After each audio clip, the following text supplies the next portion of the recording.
All right, here with Logan Rumsey, week 2, Lincoln Speedway.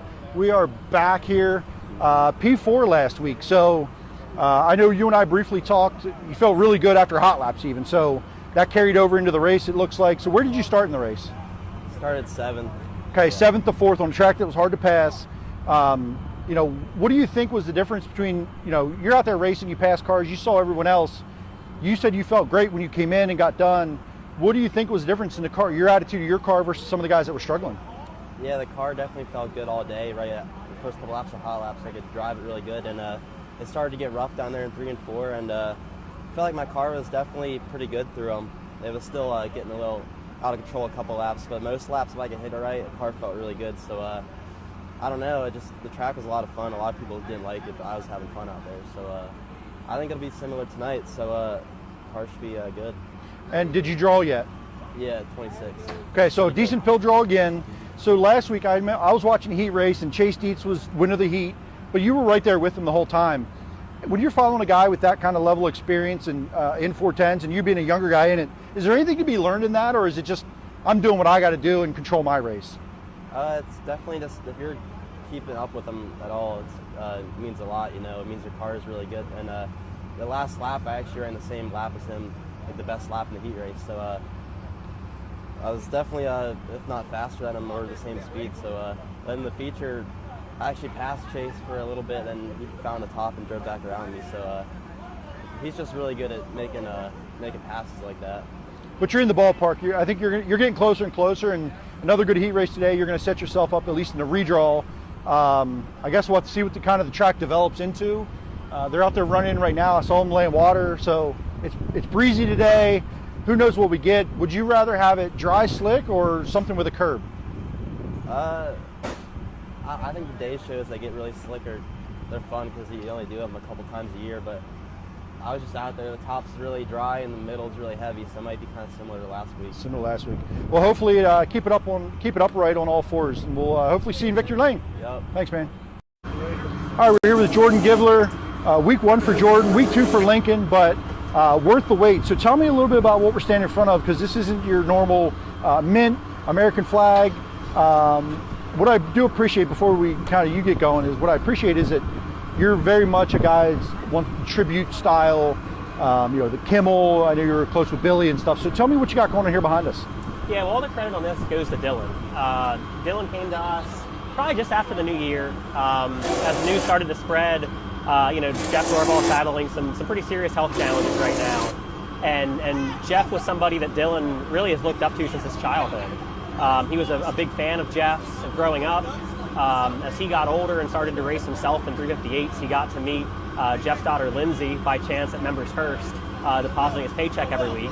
And they struck up a big friendship. And as Dylan started to race at Trailway, Jeff always raced at Trailway, and the friendship with Lindsay and Dylan's fandom growing up sort of morphed into almost like a mentorship that Jeff gave to Dylan. As he was starting to figure things out driving himself, Jeff came to their shop a few times, giving setup advice, how to square the car, giving Dylan pointers. At the track, he would give Dylan pointers.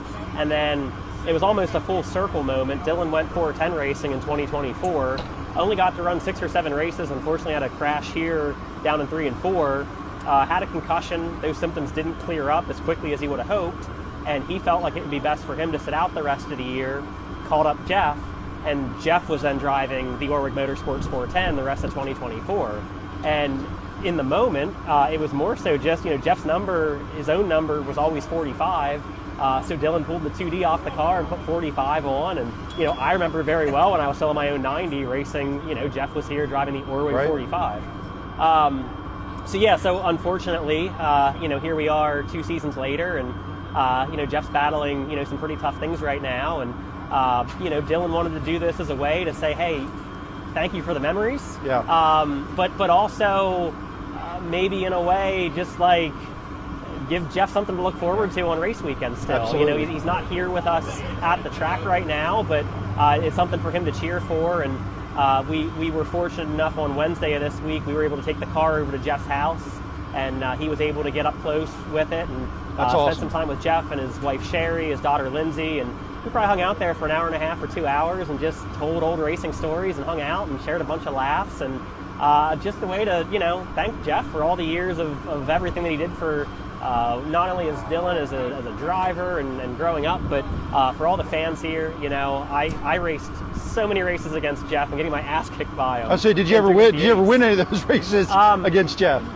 One or two, maybe one here, and he didn't run the Grove much, so probably not so many there. But he was a guy, like when I was coming up in 358s, like he was one of the top dogs, right? Like at the Grove, you had Cannon and Nouse and Schaefer, and you came to Lincoln on a Saturday, man, Rohrbal Jeff was Rohrbal. that guy. Yep. So whenever I was 19, 20, 21, starting to become a race car driver, it was like, if I can even think about competing with Jeff Rohrbal, like I'm doing something right.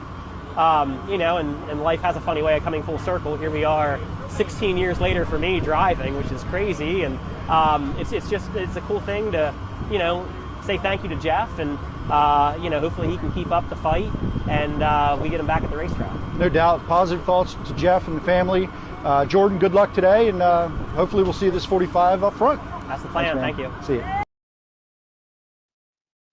Monday, March 9th, 2026. I am Jimmy here with Jay-Z. We are the Turn 2 Terribles. Thanks, everybody, for tuning in tonight. We got a great show planned for you. We got our crew chief roundtable. We got two crew chiefs joining us tonight, Dalton, Minovich, and our good buddy, Aunt Bay. They're going to come on here in a few minutes, and we're going to, learn a little bit about their background, and, we'll just kind of talk about what they think about the state of the sprint car world, and ask them some questions. If you guys got questions, make sure you guys put them in the chat. Speak of the chat. See you guys in there every week. Santos, James, Matt Bird, Marie Beasley, Mandy. What's going on, everybody? Thanks so much for tuning in every week. And if you're listening to this throughout the week, we see you guys out there. Thank you guys very much for tuning in. Spotify, Apple, and tuning in later. Really, really appreciate it. If you can, give a like and subscribe to the page wherever you're listening, and it helps the page. It helps us get us out there. What's going on, Brandon? What's going on, Todd? Thanks for tuning in, y'all. After the crew chief roundtable, we did have some racing here the past 2 weeks. You didn't have a show last week, so we're going to go over that. The two races at Lincoln, as well as some of the World of Outlaw action. Donnie Schatz getting the win down at Talladega Short Track. And then we'll preview some of the racing that's coming up this weekend. Schedule's starting to pick up. So very, very exciting times. Beautiful 70-some degree day today. It's feeling like racing season. Jay-Z, man, how are you? Good, man. Happy to see a couple races. You never know. We'll be tired of it maybe by August, but right now, still pretty hyped and glad to see some racing. Yeah, for sure. What's going on? Michael Sheridan, what's going on, man? Dave Scott Smeltzer. Todd Fritz, hey, how about Donnie Schatz? Again, if you guys got questions, technical questions, or just any type of questions, make sure you're putting them in the chat. Helps us. We're kind of like an extension of you is how we feel like. So let us know your thoughts and your questions in the chat for sure. All right. Without further ado, let's bring in our crew chiefs for this evening, Aunt Bay and Dalton Minovich. What's going on, fellas? What's up? How we doing? How's it going? How you guys doing tonight? Happy to be on the show. We appreciate it. Glad to be back. So, all right. So let's get started here. We're going to go alphabetically. So we're going to start with Ant, because we're gonna just do that. Either way, you win this alphabetically. Yeah. No. So tell everybody a little bit about your background. You've been in it for a long time, and a little bit about your background, different roles you've had. I even heard a story last week from you that about your last time behind the wheel. I didn't even know you were behind the wheel often. So tell me a little bit about your background in racing. So it started really young for me. My grandfather drove the pace car at Bridgeport Speedway from the day it opened in 1972 to the year I was born in 1994. So we lived a mile and a half from Bridgeport. So going there growing up was the Saturday night deal. And then 2002, ironically enough, Shane Smith, my dad grew up with Shane in Bridgeport, and Shane was running a Jasper car, which was basically today's 305, at Bridgeport, and he won. And they used to have the top 5 behind the grandstands after the feature, and he comes back around behind the grandstands, and my dad's talking to him, and then from there on, here I am, 2002 to now, 24 years later or whatever. But that's kind of how I got into it, and then coming down here all the time. I liked the racing. I liked the race cars, but I was really going around terrorizing stuff around the garage here. And then probably my freshman year of high school is kind of when I really got into wanting to really get into racing and learning about it, motor stuff, maintenance, getting into it, and was kind of, doing tire pressures. That's the easiest thing to do. And basically in today's world, that's the tire specialist is what everybody's calling it now. So kind of started doing that. And then Shane took a couple years off. He started a new business. So I was helping a couple buddies with the micros around here. And then 2009, Shane ran Trailway every Friday night, and then he was pretty good friends with Mike Bittinger, and then Biddy ended up driving for us in 2010, and we had a lot of I'm not going to say problems, but there was a lot of problems that year, just part failures, engine trouble. And then Jeff Rorbal actually reached out to Shane about driving at some point when the 7V deal kind of closed up. And at the end of the year, Jeff drove for us a little bit, a couple races at Trailway, and then he ended up started driving for us in 2011, 11, 12, 13, 14, and kind of saw my role. I was more interested. Then I was getting older. I was like, sprint car racing's awesome. I love this sport. I wanted to go racing. Was leaving school early on Fridays to go to Trailway, or not even going to school at all. And it's a 3.5 hour ride out there. So the not going to school part was awesome. So yeah, like 2011, our first year together with Jeff, we won the championship at Lincoln. 2012, we were second in points, and that's kind of when I really took over the quote unquote crew chief role.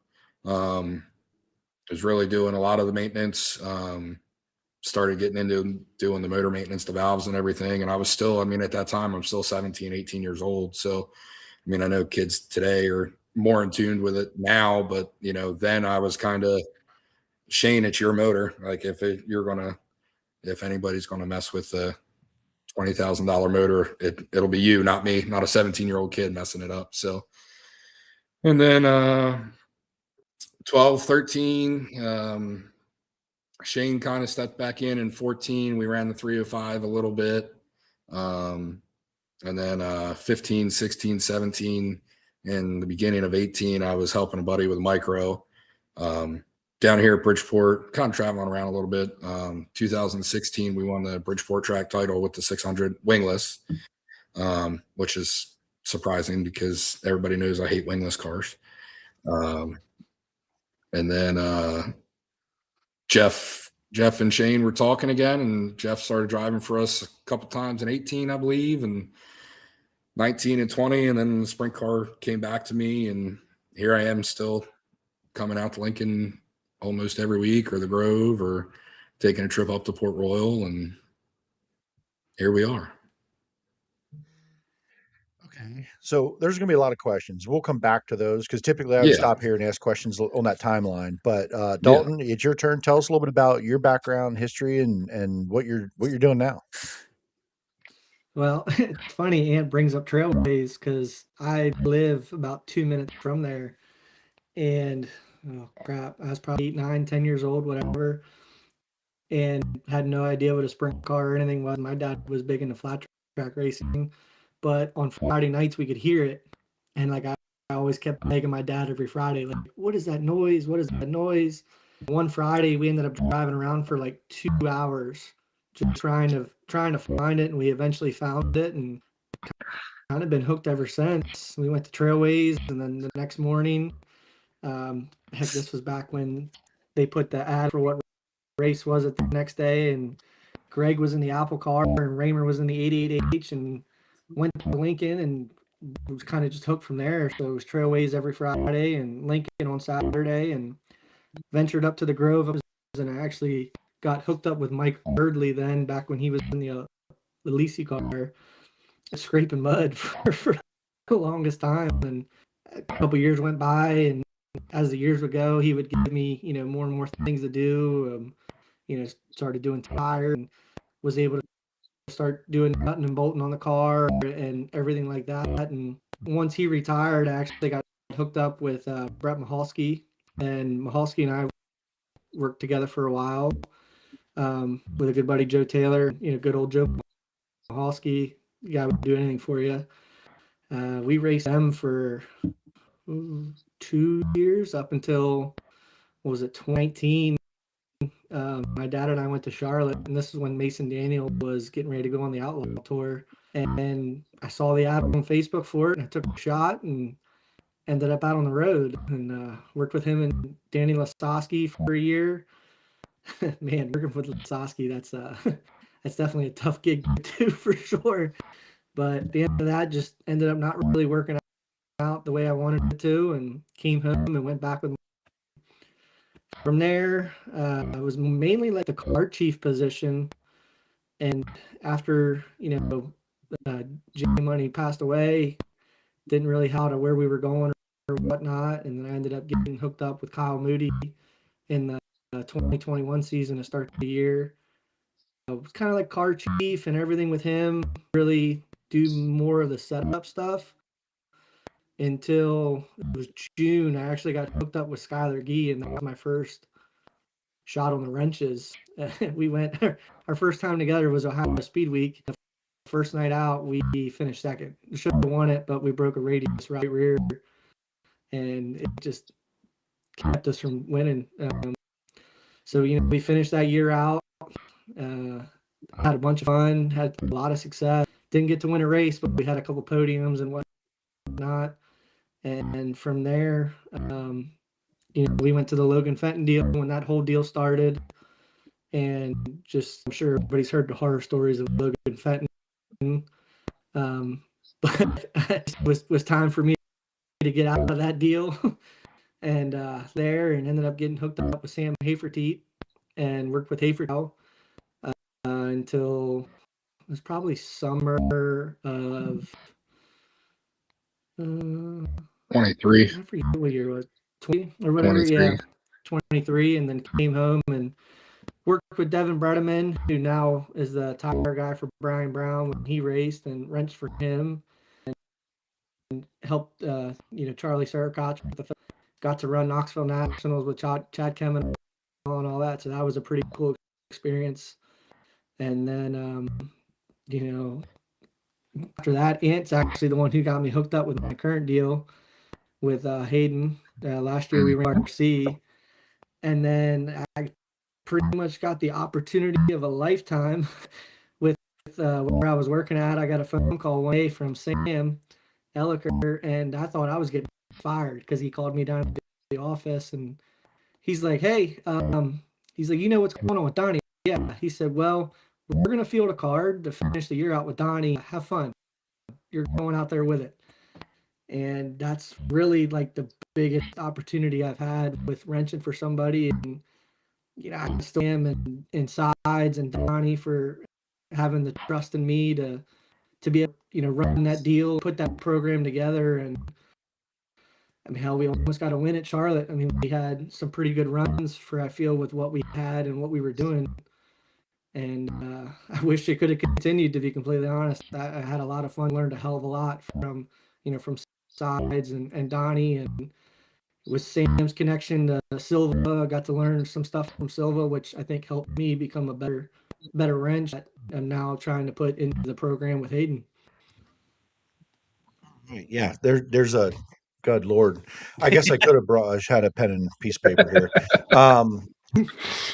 So look, I'm going to maybe bounce around a little bit without trying to get this to 4 or 5 hours. So First of all, we got a comment that said, "Who the fuck is that guy?"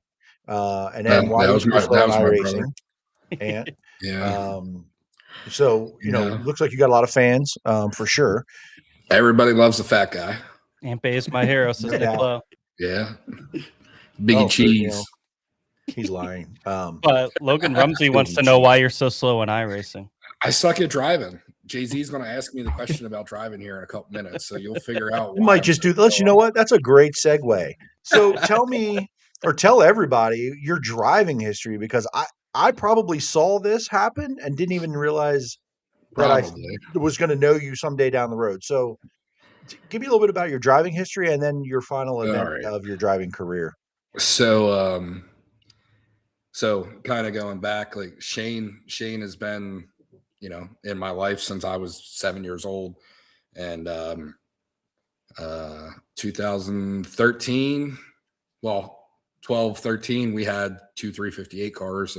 We had the car for Jeff and a car for Shane, and then in 14, Jeff wasn't driving. He drove for us a couple times, but not full time, and Shane was running the 305, but we still had 358 motors. So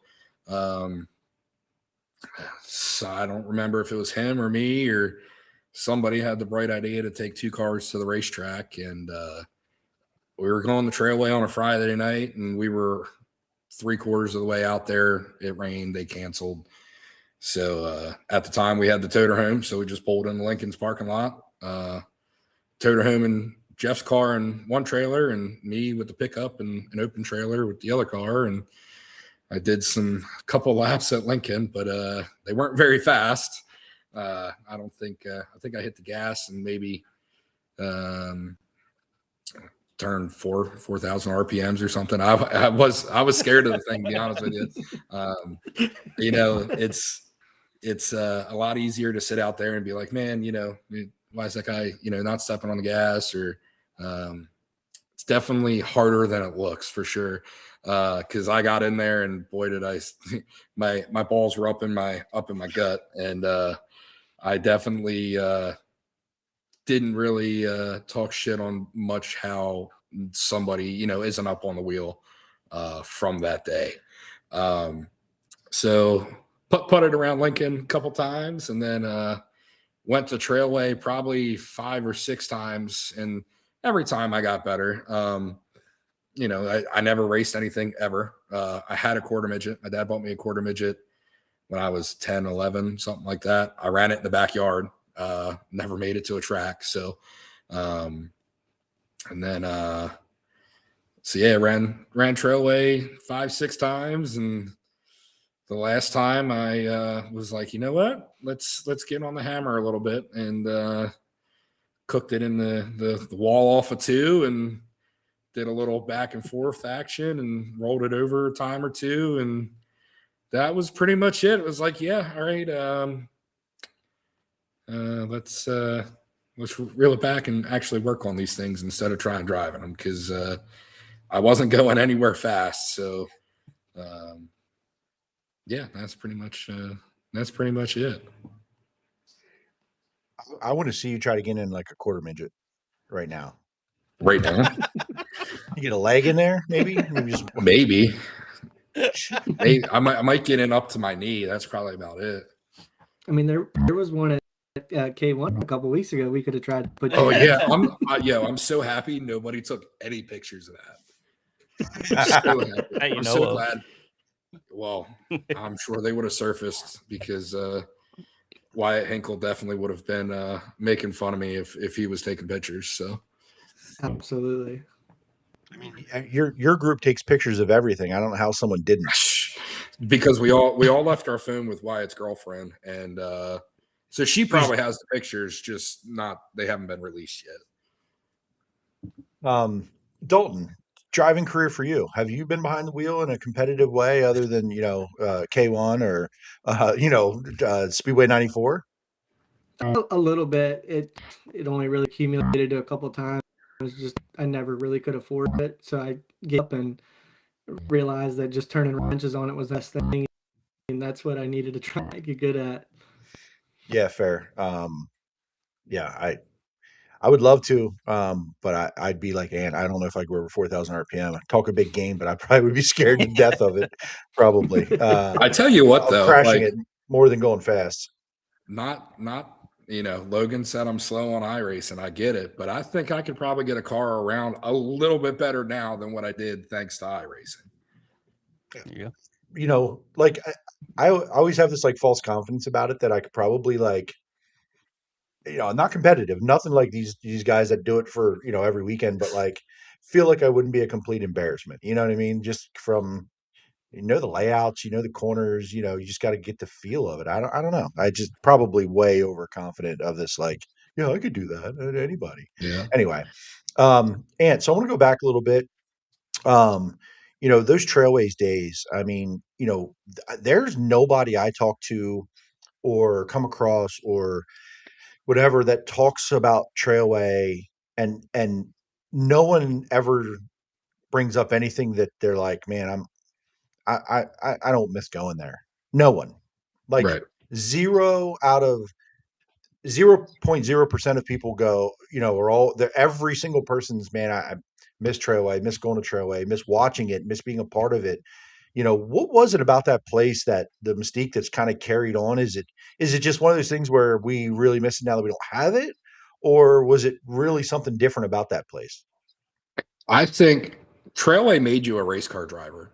That was back Trailway Williams Grove Friday night, 20 cars at the Grove, 15, 18 cars at Trailway. And they would do the summer series deal, or the Grove would have off. And the Grove guys were scared to come to Trailway because they would tear something up. And it's like, well, it tells you how you drive your race car. I think. I mean, if you can't get around a tight racetrack, you're tearing stuff up. I think that's on you as a race car driver, not the track's fault. But yeah, I don't think I ever left Trailway and was like, "Wow, that race was boring." Even with the sidewinders or the 600s. I mean, the place was big for the 600s, but it was still pretty good racing.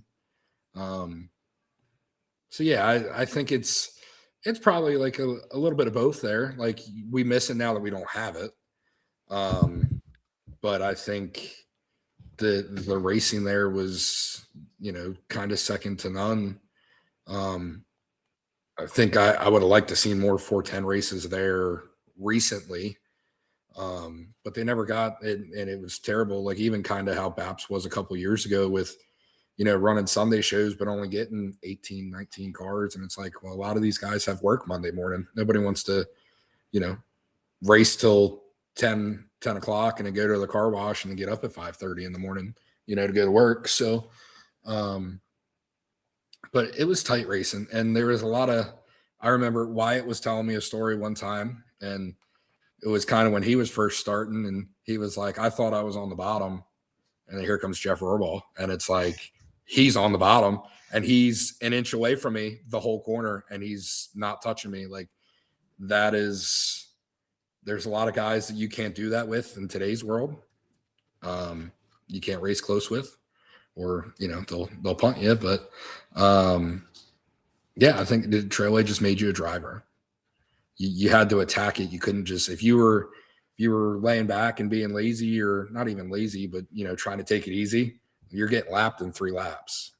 So one of the things, and Dalton, I'll have you up next here, question. But one of the things, you talk about was Jeff and the time working with Jeff, and he's been kind of on everybody's mind, our intro video, and prayers for him and the family.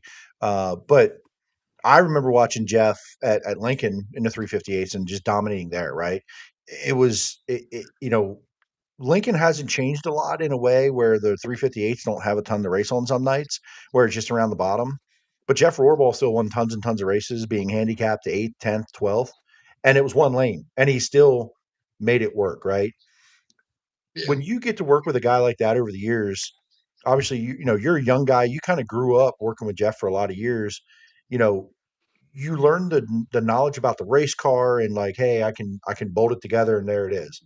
Did he make you better just by being and learning from him? Is there things that you picked up that you still use today, in a sense, with having a guy that, like, maybe he got out and gave the feedback he knew he needed, or was it one of them deals where you just listen, shut up, and turn the wrenches? It was definitely the first couple of years was definitely a listen, shut up, and try and take in as much as I can. And a lot of people don't know. I actually, out of high school, Jeff got me my first job working with Bernie Beard. Um, and so me and Jeff spent a lot of time on the road, a lot of time in hotels together, a lot of time working together, where we'd just be talking about, he's a Cowboys fan, I'm a Cowboys fan, and I know. Go ahead. Throw your tomatoes at me. Sorry, Jimmy. I'm sorry, buddy. I can't. Jimmy can. I can't. Wait a minute. Wait a minute. How do you live just outside Philly and you're a Cowboys fan? I don't get it, man. It's America's team, Jimmy. It's America's team, not East Coast team. But so like we'd be mid conversation about a football and a game or whatever was going on, and then I'd just ask a random question, about shocks or doing this or putting a turn here, or should we do a turn here and put this shock on, or and that was really a lot that I learned in kind of a short amount of time. And then working on the 600 after that, where I kind of had free reign to do whatever I want. And we're trying a lot of stuff, and it actually kind of, I seen it working out like, okay, well, we were talking about doing this. I know it was for a sprint car, but not for a micro, but let's try it and see what it does. And so then like the second time around when Jeff drove for us in 19, 20, 21, 22, there was a lot more back and forth between me and him. Instead of him saying, hey, like, do this, it was, oh, what do you think about this? Or, what's your thought doing this? And I would just give him a different, we would have different perspectives or, agree on something and go from there. So, he definitely made me better for sure. Even when Kyle started driving for us, like I would talk to Jeff, and I still talk to Jeff all the time. And, would always asking, what do you think about this? Or, hey, we had this in the car tonight. What do you think about that? And it's like, oh, wow, I wouldn't have done that, but fuck, you guys were fast, And so, yeah, I mean, a lot of my racing knowledge, I definitely have to give it up to Jeff Orbaugh for sure. And, as a fan and an outsider, I've always wondered that a little bit. Like, there's like this weird thing in racing where, and you both live this, but I, for an outsider looking at it, going, okay, great driver, you want to get the best crew guy, right? Like, but then there's this, how did the guy that is becoming the good guy, how did he get there? Who did he work with? Who made who better, right? Because like you can have a great race car driver, and if you don't have a good team, it may not work. But if you can have the Right. best, you can have the best crew, but if you don't have the best driver yet, it may not work. So like it's Yeah. this like leveling, kind of like tiers of things. And the team and the people and the combination matter a lot. But as a young guy, and both of you guys are younger, having that mentor in a sense, even if it wasn't really like direct, but having someone with experience and like, hey, I've done this, I've been there. You might have a new look on it, but they're the veteran, right? Like, Right. it's an evolution kind of thing. So Dalton, Yeah. I think that's a good segue into kind of your path here a little bit. The people that you've worked with, and just this last fall, getting to work with Donnie Schatz, even for a limited amount of time. Like you said, that was like holy shit moment in a sense for you to do that. And you talked about, learning a lot from a few different people during that short span of time. But like, you know, you've worked on cars before that. He's obviously had a lot of success before that. How can you make that work in such a short amount of time? And maybe it did or didn't, but at the same time, like he jumps into something with people he kind of knows, but hasn't like worked with. You jump into it going, holy F, it's Donnie Schatz. How did kind of all that chemistry work in a short amount of time? And I mean, what did you get from that? I mean, to be honest, when I got the phone call from Sam of when it was gonna, I was shitless. I didn't sleep. Anything, like I was so worried about trying to make sure. I mean, we had nothing to get trailer or equipment. I mean, the Surakochas gave us the trailer. Timmy Wagaman gave us a mule and tools, and we just kind of pieced together. So like that was my first concern. And then I got down to Jay's, and I don't think I slept for like 3 days just trying to make sure everything was perfect for Donnie, just because of being who he was. And right before I left, like Jay just came up to me. He's like, "Hey man, you just got to relax. It's going to be okay. Like it's all good." And we pulled into Millstream for that first race. Honestly, I was scared to say anything just because it was Donnie Shots. I didn't know what to think or what to. And we after we time trialed, like he could tell like I was just sitting there ripping my hair out, really know what to do or what to think on it. And he came up to me, "Hey, man, you ever heard the story about me and having Mexican roofers?" I was like, "Wait a minute, what?" Like it just, and then from that moment on, it was just wow, I can't even speak. It was relaxed, and I was able to calm down. And from then on, it was actually like a late environment. Um, we ran that first weekend. We had 2 top 10s, and that's I think what Donnie gained more trust in me, and same with Jay, to where he started coming to me like, "Well, what are you thinking?" Or when he was able to break the car down better to me and whatnot. But just some of the things he does and how he wants to feel a race car is completely different than anybody I've ever worked with. Like all your younger guys now, I mean, they want that thing to get in the corner and they want it to drag the left side frame rail and do a whole bunch of good stuff. And then you get Donnie, he's like, "Man, I want that thing to get in the corner, sit down flat, square up off the right rear, and go." And it's like, okay, figure this one out. And I mean, it was tough for a while. I think what really was the turning point with Donnie and I was National Open. Just being a local track, I went there having a lot of expectations. And Friday night, we were terrible. We were just absolutely terrible. And I mean, I'm sure you've all seen. He shows up to the track, and then at the end of the night, he jumped in the truck with me, and he went over to Sam's and sat in the shop and talked for like an hour and a half. And he broke down. He's like, "Look, this is what I like to feel in a car," and asking me a bunch of questions of like what I'm seeing and what he's feeling. And we were I think really make strides from there on car, our program. And then after that, I got with Silva, and I spent probably 14 hours over the course of like 3 days on the phone with Silva, just picking his brain with any little thing possible. And I wish we could have raced more because we did all that, and then that swing canceled, and we had to go to Charlotte. And then we go down there. We time trial the best, but what was a saving grace for us is we had a fuel nozzle clog up some and a motor out.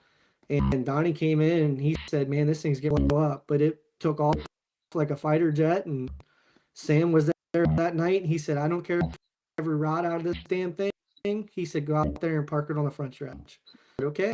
So that's what we did. Friday night, I mean, we were able to drive from, I think it was like 13th to 3rd.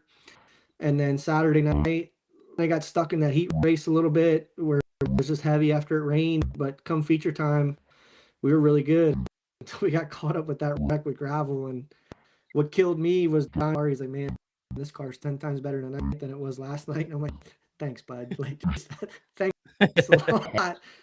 But then after that, like we went to the banquets night, and just him and Jay, they're like, just the feedback that I got from them, and the lessons. I mean, I talked to Donnie yesterday after Lincoln. We were terrible yesterday, and I called Donnie, and him and I talked 45 minutes of, "Hey, might be what's wrong, or this is what you need to try, or try doing this and go down this route." And it's to, even after all that's done, and he's on doing his own thing now, I can still call him, or call any of those guys, and kind of pick their brains with things.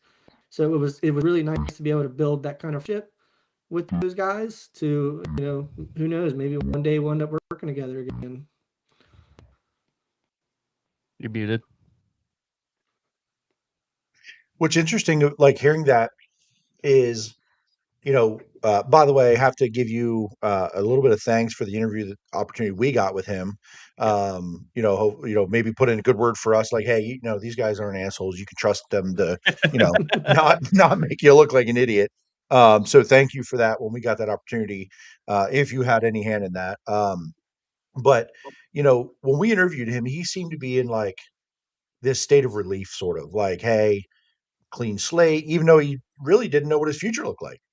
He didn't necessarily know if there was going to be a week, 2 weeks, 3 weeks, end of the year, next year. He had no idea at that point, and probably maybe his lowest point in his career, being fired from a team he was with forever, right? Not really knowing his future and bouncing around. And he just seemed, I mean, you read all the reports, but then you meet the guy and you're sitting there talking to him. And yeah, it's in a public setting, but it just seemed like he had a sense of relief and like relaxed. And hey, yeah, I'm here to do great, but it is what it is. You worked with him in a short amount of time, but did you kind of get that sense too in the background? Like it felt like a little bit of weight off his shoulders a little bit?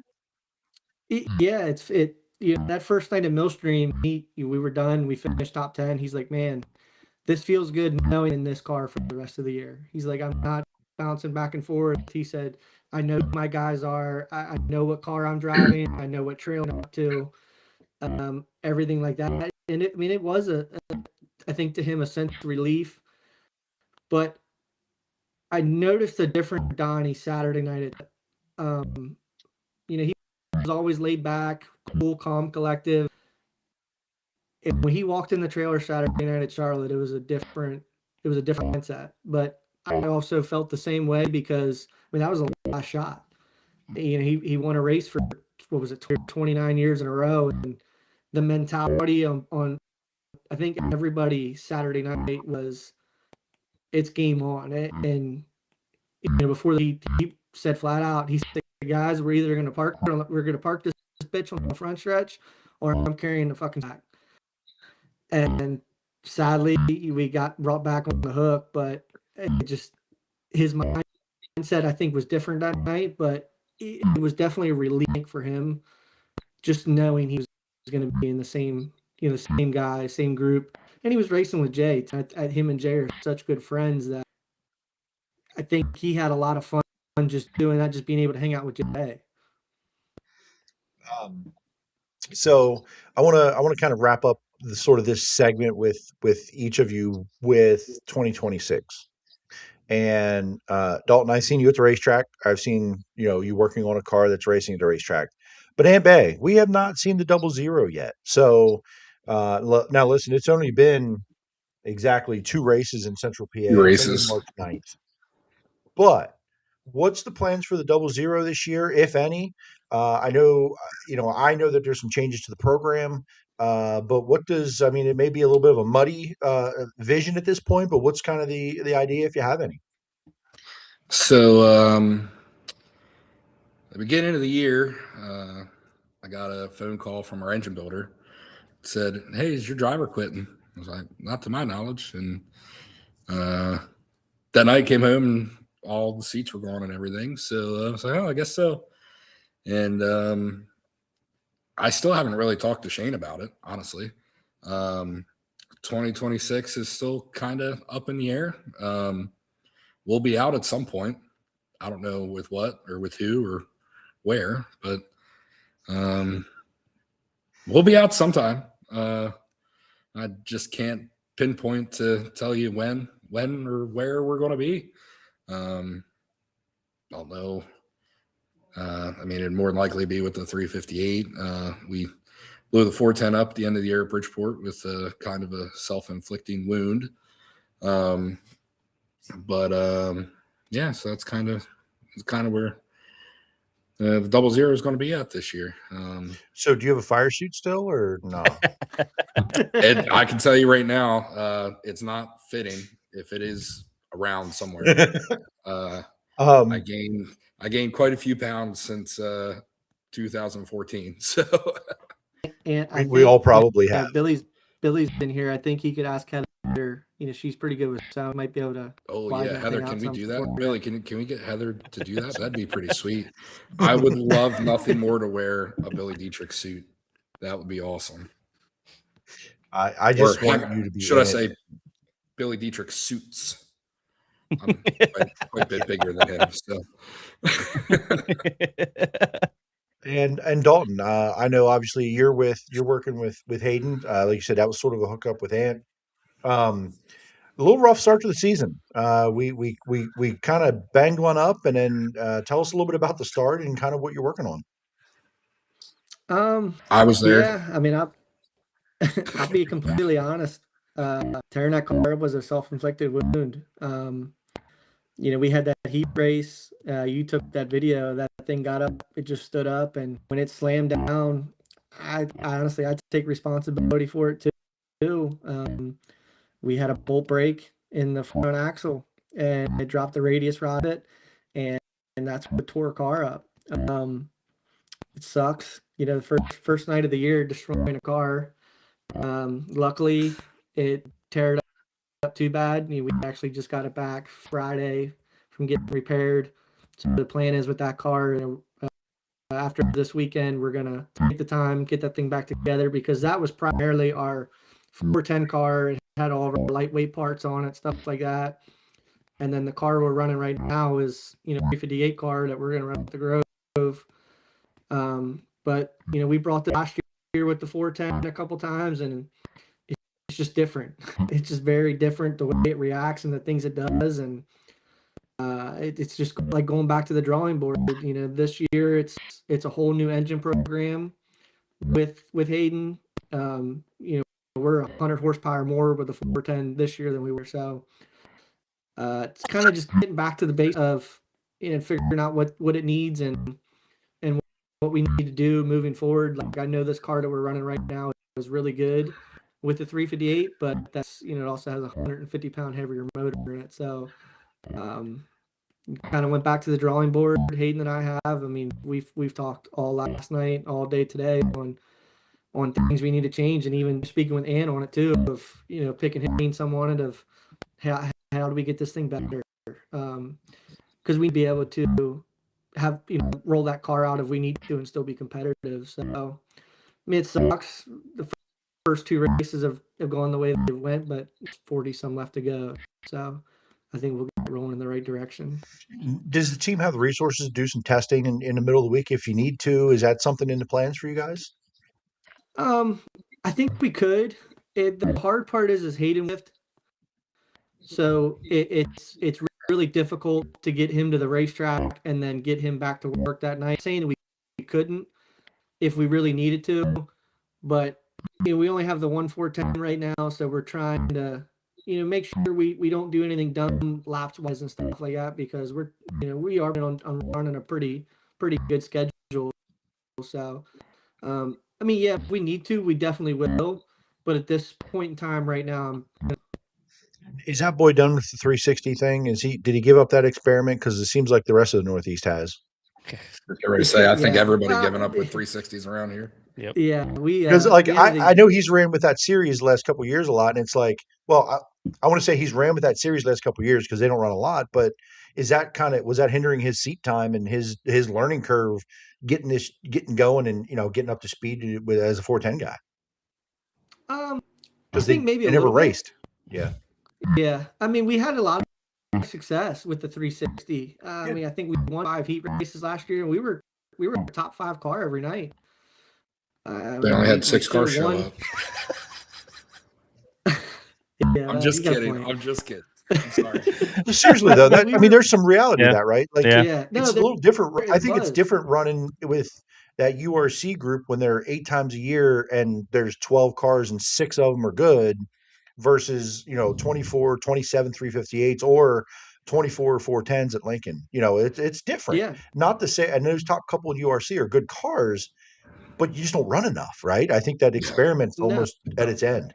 I think we ran a total of those last year, and that was between 410 and 360. I mean, we were going to run some more, but the 410 we had, we actually grenaded at Path Valley, so we didn't really get to run the 410 a whole lot. But now with having this new engine, it's definitely a big learning curve, I feel, as a driver, and for me too as a crew chief, because we had a system that worked for us. And now, I mean, Ann can contest to this too. You add 50 horsepower or more to a car, it's crazy what it does. I mean, I go back to the Donnie deal. You know, that engine came to life, and we were a whole different race car. It's crazy what engines do to the balance and the handling of the cars now, to where you put a power plant in it, and then you got to redo everything you're doing and refigure out, and it's tough for sure. Well, even you get Um, not to cut you off, Jay-Z, but you go from the 360 to the 410, and yeah, the 360 has aluminum heads, but it's not an aluminum block, so you're losing another 150, 175 pounds going from the 360 or the 358 to the Mm-hmm. 410 off the front end of the car. So Yeah. everything you're doing, you know, you got to get the nose down a little bit rather than, you know, Mm-hmm. leaving it up. And it's all about weight transfer. That's really all it comes down Yeah. to. so there's a comment here that says, "Is Jimmy alive?" And this is Jimmy's turn. So Jimmy, fan questions, you fans, Ant, Dalton. This is your segment. Take it away. Before I get to some of the fan questions, Here we something go. I found interesting is just you guys you kind of talking about just, hey, I'm picking this person's brain, picking that person's brain. Just maybe speak a little. I don't know how exactly I want to word this, but speak a little bit about the culture of the sprint car pit area. It seems like everybody, you know, they talk about it a lot, you know, on like the Outlaws or something like that when they're in the work area. Obviously, you have people helping out each other, but it seems like there's not too much "don't copy my homework" going on. Maybe compared to other types of divisions of racing, but just, you know, how open is it to try to get into working on cars, and how helpful other people are in the and then just the overall culture of the sprint car pit area. You want to go first, or you want me to go first? It don't matter. I can go. It depends on the person. To be completely honest, like I'll bring Silva back up. Like, yeah, Silva would kind of steer you in the right direction, but he's not going to give you the Yeah, answers. the And secrets I you feel need. that's how a lot of guys are. They might help you, but at the end of the day, like you still got to figure it out on your own of what you got going on and what may be your problems at the end of the day. Yeah, absolutely. Like like I've told Dalton, there's a small group of friends that I have that I'll tell everything to. I don't care, because I know they're either going to try it and not like it, or it's just not going to fit their driving style. Um, you know, I'll just take Wyatt for instance. You know, Wyatt's a bigger guy, so whatever, you know, we were doing with the 00 with Jeff or with Kyle isn't going to work for Wyatt because he's a little bit bigger guy. You know, steering, it's really, you know, you kind of got to grab, like, I'm just going to say, like, I've never talked to Barry Jackson, but I know, like, I talked to Sean Keane, and Sean Keane goes, you know, shout out Sean Keane, by the way. You know, he said, you know, Barry says something, you kind of got to catch what he says. So, you know, you catch what is laid out on the table, and then, you know, interpret it in your own ways, really. But yeah, I mean, like I said, I've talked to Dalton and Hayden, and we have our own little group chat, and, you know, they'll say whatever, and I'll give an input on it, and either they'll try it or they won't. And I'm kind of that way with a lot of my good friends, you know. Yeah, that's kind of, as I know. I mean, Sorry, not to cut you back off. Like, I know modified guys. If you walk up and ask something, you know, they always have everything covered up. They don't want to tell you anything. Where, Yep. You know, I think the sprint car world, You see people walk right up to cars all the whole time, and right, people just walk right up and start looking. I'd rather beat you on the track rather than keep a secret from you. Like, yeah, if we're on to something, I'm not telling you what we're doing. Mm-hmm. I might steer you in the direction, but I'm not going to tell you, you know, hey, we're doing this, you should try it. And then next thing you know, you're kicking our ass. Like, no, that's not happening. But I'll tell you, you know, give you something to try or think about, or, you know, yeah. Do you think the openness in the sprint car world versus the closed off and late model and modified is because there hasn't been a lot of innovation in the sprint car world in a while? Like shocks are evolving and there's different companies doing different things and it kind of goes in waves, but there really hasn't been any big innovations, or the box is pretty small. Like you have a lot of changes you can make, but Yeah. one change on your car won't do the same thing as the same change on another car because the program is a little different, right? Right. Chassis and that all the variables you have. But do you think there's? I mean, again, I'm just speculating because I just watch. But do you think that there's some of that because in the late model world, like no one wants to, or modified world, that they cover that shit up and because they actually have a bigger box to play in when it comes to suspensions and setups and Yeah. weights versus sprint cars? Is there, I mean, am I onto something there, you think? Yeah, I agree with that 1,000%. I think like, excuse me, with a modified or a late model, you got J arms and A arms and Q arms and jumping jack arms and a sprint car, you got to stop and a W link and 4 shocks and 2 wings. Like there's not really everything that everybody, innovated over the years ends up getting outlawed because somebody kicks people's ass for 2, 3, 4 weeks. And then the outlaws are, no, nobody can run that with us. And every track in, the United States basically goes, nope. If it's an outlaw rule, we're going to outlaw it too and not allow it. So Yeah, and to add like what Ann said, like same thing. With the sprint car, it's like you got 4 bars, 4 shocks, and the W link.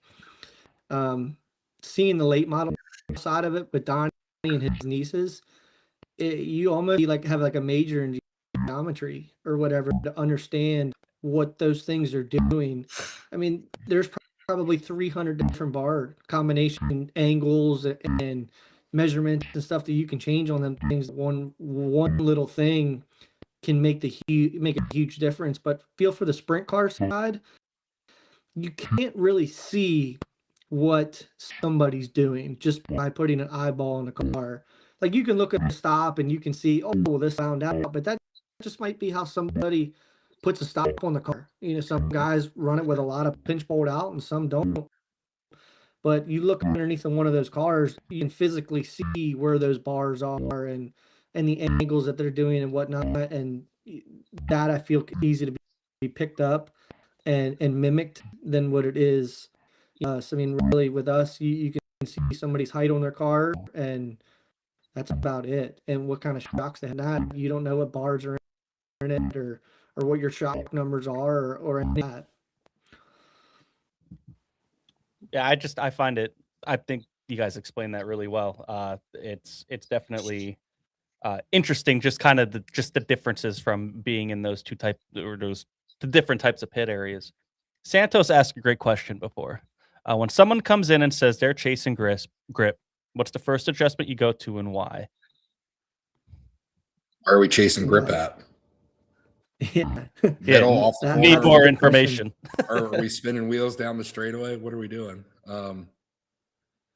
Really, and what part of the night too?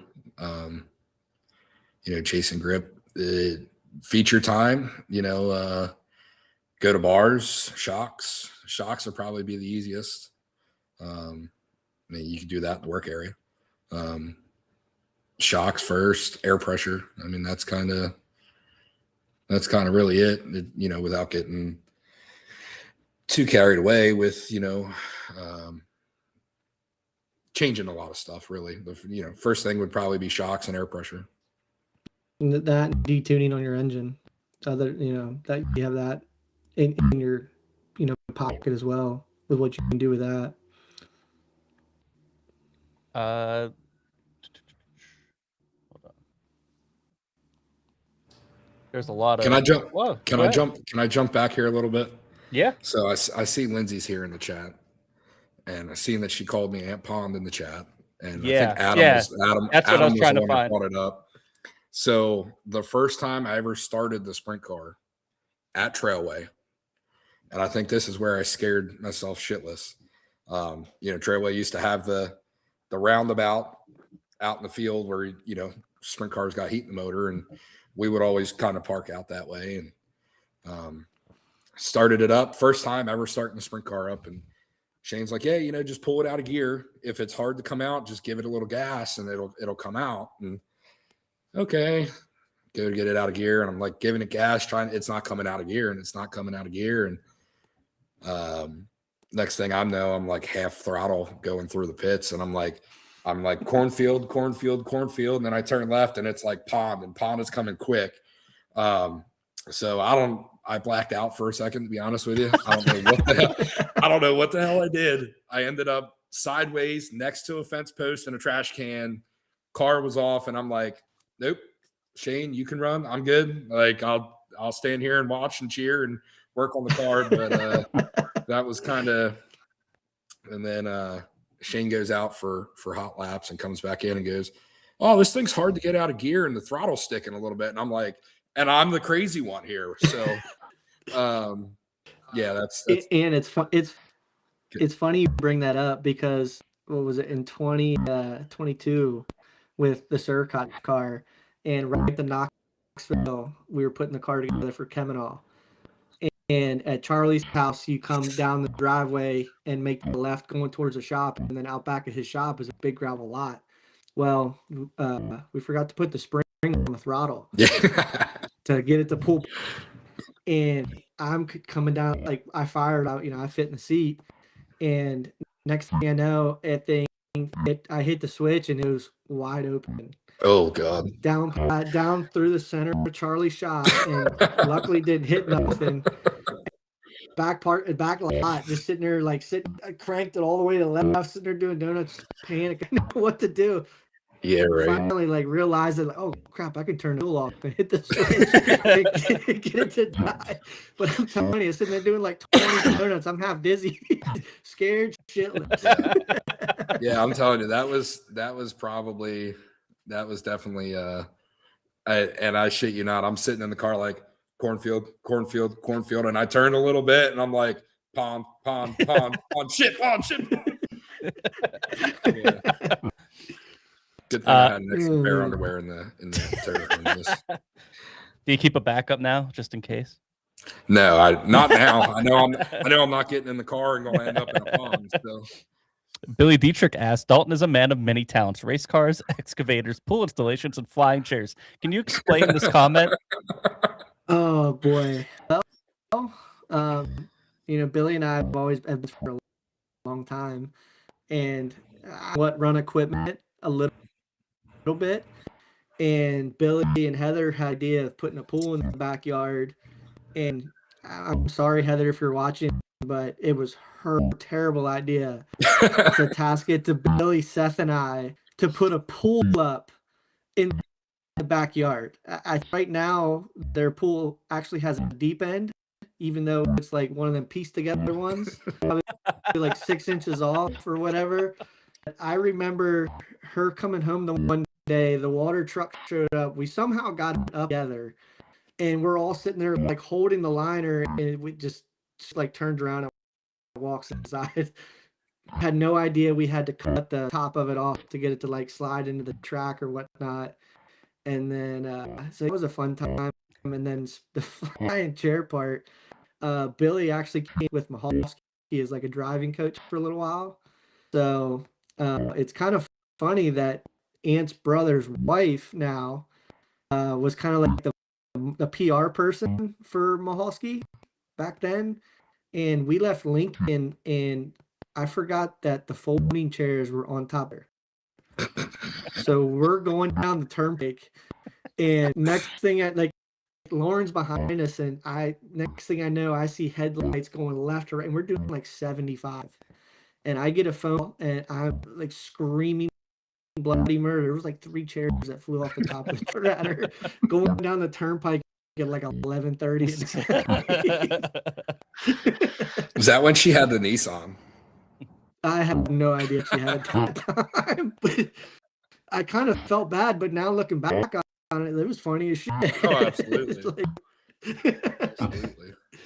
Joey Mantia says Dalton has more fun racing non-wing. And you said you don't like non-wing. Joey's full of shit. Okay, so you both don't like it? Apparently, Or no? Dalton's the same way. Okay. Well, you could tell Joey he only has fun when he does good, whether it's wing or non-wing. Everything else isn't fun. Yeah. He only I likes will the ones when say- he does good.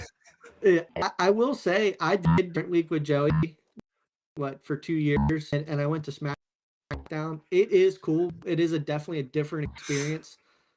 And the nice thing about non-wing is you don't crack your head on that damn wing all the time. But other than that, non-wing sucks. I hate them. You're never getting away with not going to the car wash from a non-wing race because they will send it there with Packed full of 4 mud. feet of water. Yeah, and you just go out Ugh. there, oh yeah, we're gonna do 40 laps of track pack. We ran out of fuel at Putnamville during track pack. Jesus. And like the car, I'm telling you, had 300 pounds of mud on it. Like it didn't matter what you did. It just baby oil or nothing. I mean, you could have had a Diddy party on that car. Nothing. It was what it was. I tell you what, it was this past year when URC ran with USAC at Bridgeport, the midweek show for Eastern Storm, and personally, those guys were a couple cars down from us, and dude, that thing came in and it was packed solid, and I'm like, yeah, they're running time trials before we go out there, right? And oh my god, that place was so freaking heavy. It just rained. It rained for an hour. And then they send those guys out for track pack and had 3 inches of mud on it. Oh, thank God. The fact that those that USAC was guys a- go that out and was actually a miserable night. the fact that those guys go out and do it is like still cool to me. I don't know what it is. Like as a fan, I'm like, these guys are participating and helping getting this shit in. Like, thank you. You know Yeah. what I mean? Like Absolutely. we don't see that shit around here. Like no, are you crazy? We're not putting our race cars out there. Very rare around here. So it's pretty cool when you do see it, I think. Well, It's shitty for and- y'all as the crew guys, but like fans, hey, we have a chance to race maybe because we got some help. I think it runs the track in better too, to be honest with you, when you do it with the cars. If that's what you're going to say. Sorry, Dalton. No, well, I was just gonna kind of make fun of Joey because when you tell Joey to like, hey, because they normally when they do it, they start from the top to the bottom. And you tell Joey to go out there and just follow everybody around on the top. Guess where Joey goes? To the bottom. He's in the swimming pool at the bottom around the tractor tire every time. And it's like he did it on purpose because he just get out and laugh. It just never failed. That's what he did. He wanted to strangle him. I can see you him know laughing what? too. I can see it. I can Yeah. see his face right now. He gets Time- out. He's like, time yeah, there you trials- go. Have fun Time scraping trials all in the that heat off. race. Time trials in the heat race. That thing would be 400 pounds of mud on the freaking car because I wouldn't scrape it off. Yep. Well, what we did was when we were going to the car wash during sprint week, we made Joey clean all the mud off the trailer floor There you go. for like the nights. And then after that, he got a little bit better just staying in the lane. He didn't have to clean the trailer floor every night. Kamal asked, what do you guys do for fun on off nights? Oh boy. Off nights or Who off is days? that? I don't know. Does anybody know that No idea. person? No It's idea. Did Come this on, man. spam person actually? If this isn't spam, it's obviously someone's burner. But if that's spam, what a great question. Yeah, it's great. It's fantastic. I saw they commented on something earlier too and said Amp A something on theirs too. So I don't know. Well, the other day, me and Dalton went golfing. So that was, We're terrible at it, by the way. oh yeah, for We're sure. not any good. It was a good time. We had a lot of laughs. Oh, yeah. But yeah, me personally, I started golfing like a year and a half ago, and that honestly, I kind of like it. It's definitely it's something different, and you have a shitty hole, but then the next hole, it's something new. Cody Peters says you're professional golfers. No, we're Yeah. far from You it. have, you have a shitty hole, and the next hole is just shitty in a different direction. That's Yes, the difference. exactly. Exactly. Exactly. Yeah. It's 100 yards further, so it's Yeah, six more. It's shitty in a different shape. Well, it's like, we went Saturday and it was car path only. So like we both looked at each other like, okay, hey, let's try and hit it towards the car path. Every hole, no. If it car paths on 150 yards to the right, and that's just where it went. and So we were vice trying versa. all weekend. Vice Yeah. versa. I must say, Semi-fan. Go ahead. I must say, Dalton found every sand trap and every body of water. You accomplished something. The people we were paired up with, the older guy Ray, he was like, "Man, I thought you brought your swim trunks with you. How much you're in the sand?" I had a Flatbush for like, you know, a paycheck, and just because I took such good care of all the bunkers, you know, raising them up and everything, I thought I deserved at least a free off or something. It's like an accomplishment. Yeah, I mean, I was in every one of them. So Dalton, this you don't have to answer this. I didn't ask you ahead of time. You don't have to answer, but your name came up recently in social media. Listen, I follow the sport. I don't see everything, but this one caught my page. Is this something that you can get into at this point? Do you want to get into it? Do you want to avoid it? I'm okay either I way. don't care. I don't have an opinion. I'm I don't game. know Let's do anything. Let's do it. Dig into it. So what was it? Well, I don't have the post here, but the gist of what I remember reading was there's a team that travels. They're out on the road, and they were expecting you to show up, drive their trailer, and you quit the day you were supposed to take the trailer. And they didn't have a way to get it to Florida. That's the gist of the post I read. Pretty much. Go ahead. Honestly, pretty much. The deal was it was a shit show. It was like, and I like the kid. Gage is a really good kid, and I feel bad for him. Jay-Z was keeping names out of it, and you brought names into it. Oh, I don't shit. That's the way to address it, right? I Get it head on. The kid, he I feel like he wants to do something with it, but his done it for him just by the way he runs the program. You know, I have a CDL. That's how I make a living outside of racing, and that, you know, they bought Tarleton old trailer, and they had an arm truck that was like glued together. If I'm being completely honest, vehicle, like, it was registered as an RV. The trailer was tagged wrong, you know, weight wise and everything. And I'm not going to risk my CDL for anybody. I really don't care who it is. And pay was a problem. So, you know, I got some work done on the truck with a good buddy of mine who's a diesel mechanic, and gave us 3 credit cards over the phone, and they all declined. It took, you know, a week and a half to eat, and it took a while for me to get paid as well. And once I got paid, it was see ya. Yeah, I'm not. It's a shame because, you know, like I said, he is a good kid. I think he could have a bright future, but it needs to be away from dad. And it is, you know, it's just it sucks. It sucks for him. You know, But I think as fans of this, and you know, we're outsiders, but at the same time, we've, you know, doing the photography thing and being in the pits a lot. I start to hear you start to hear these things about it, and the sport is still there's very much a professional side of this sport, and there's very much a grassroots just trying to get through it and figure it out and piece it together side of our sport. They both exist at the same time. They're both true, right? Like, you know, we definitely have some people that they've invested a lot of money, but that doesn't mean they have a lot of money, right? So, like, it both can be true. It doesn't mean they're bad people, but at the same time, Dalton, you got to look out for what you got to do. They got to look out for what they got to do. So, totally fair. This next question here from our friend Kamal again is for Aunt Bay. Now, Kamal is one of my favorite commenters. Shout out Kamal. What is a pit lizard? I don't even What know. are So I think, before. listen, I think I narrowed it down to a burner account who this is, and I think it's Dalton's little brother Noah. So you're telling me this isn't Kamal Sutra? No, this isn't the guy's name is. This actually isn't Kamal Sutra. I mean, it could be. I'm sorry if I just said your account's a fake or whatever, but pit lizards are like lot lizards, and that's all I'm going to go with that. Just leave it at that. And I was gonna wear the hat. Oh, you should have. I was going to.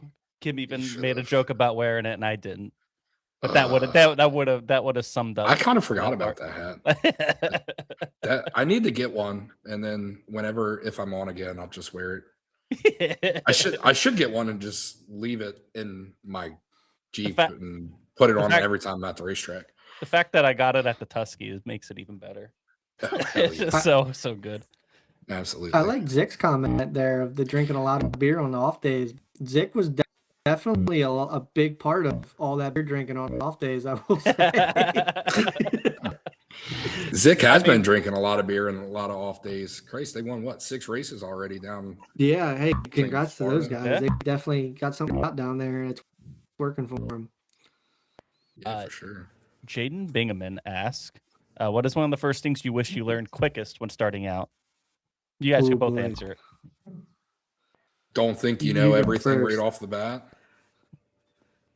That's the biggest thing. So You isn't gotta that go hard though? get an open mind. Oh yeah, Isn't for that sure. hard? Let's say you're given a position of responsibility on a team because you worked on X car, you did this. You're supposed to bring knowledge and do your part. Is that kind of a hard thing to stay humble, have an open mind about learning, but yet also you have responsibilities? I mean, is that because it's performance, right? Like everybody, you have Yeah. to have your part in the performance of it. Is that a hard balance of like feeling confident in what you know, but also you still have a lot to learn? Like, how do you balance that? I don't know. I mean, that's kind of thinking about it. It's kind of hard to explain. Like I can explain it in my head, but it's not going to come out how it's transpiring in my head for sure. Yeah, I mean, trust me, I've walked into stuff and was like, oh yeah, you don't know this better than I do. And then, you see you see it from a different perspective. And then it's like, oh, okay. And really just keeping an open mind is really what it comes down to. I think that's why you see so many of the successful guys on the road, like Ricky Warner, or even I can't think Barry. Like you don't really see those guys talking a lot, but they're smart and they're always learning. Those guys are always learning too. So it's really just not thinking, you know everything, and keeping an open mind with stuff is kind of really how I look at it. Dalton? Yeah. I mean, I think a lot of harsh reality checks have definitely helped with that process. Facts. I mean, that's just the biggest thing is just, like Ant said, of trying to be humble. I don't mean to bring the Donnie thing back up, but I went into the, National Open last year, like thinking, hell yeah, like we got a really good chance of winning this thing. Donnie's really good here, and this is a local track, and we didn't even make the show. That was a big, like, hey, you need to take a step back and really what you're doing and go back to the drawing board. Just because it works with another, it doesn't mean it works with this but going back to it, I think sitting down and paying more attention to some of the older guys when, like the Lasoskis and like he said, the Bear of just the little things they say, of hinting at things, and you got to pick up on it. And I like looking back at it now, I would have picked up more on those things than I did now. Tyler Koenig asks, what kind of track do you prefer, wet and heavy or dry slick, or would you rather time trial or line up by handicap? Go ahead. You can go first with this one. Mine's going to be. I'm more of a slick guy, just because anybody can make a race car go around when it's hammered down. I mean, it don't matter what it is, your car is going to go around the racetrack. I think it takes a lot more finesse in the crew chief and a driver to get it to go around when it's dry and slick. But personally, I hate the handicap. I get it's good for the fans. It makes the good guys come from the back. But look at Knoxville for a prime example. They time out 2 divisions every Saturday. They run the program through in 3.5 hours normally. I would love the time trial every week. That's what you do when the money comes into town. why don't we do it to get better at it to when the money does come? Me, I don't like time trials. Not every week. It was years ago. It was, every time the Outlaws came to town, the week before you do the tune-up races, which absolutely, get your guys dialed in for that stuff. But lately, I've really liked the timed hot lap stuff. I'd wish we'd do timed hot lap. If you're going to do time trials, why not just do timed hot laps? Yeah, I agree.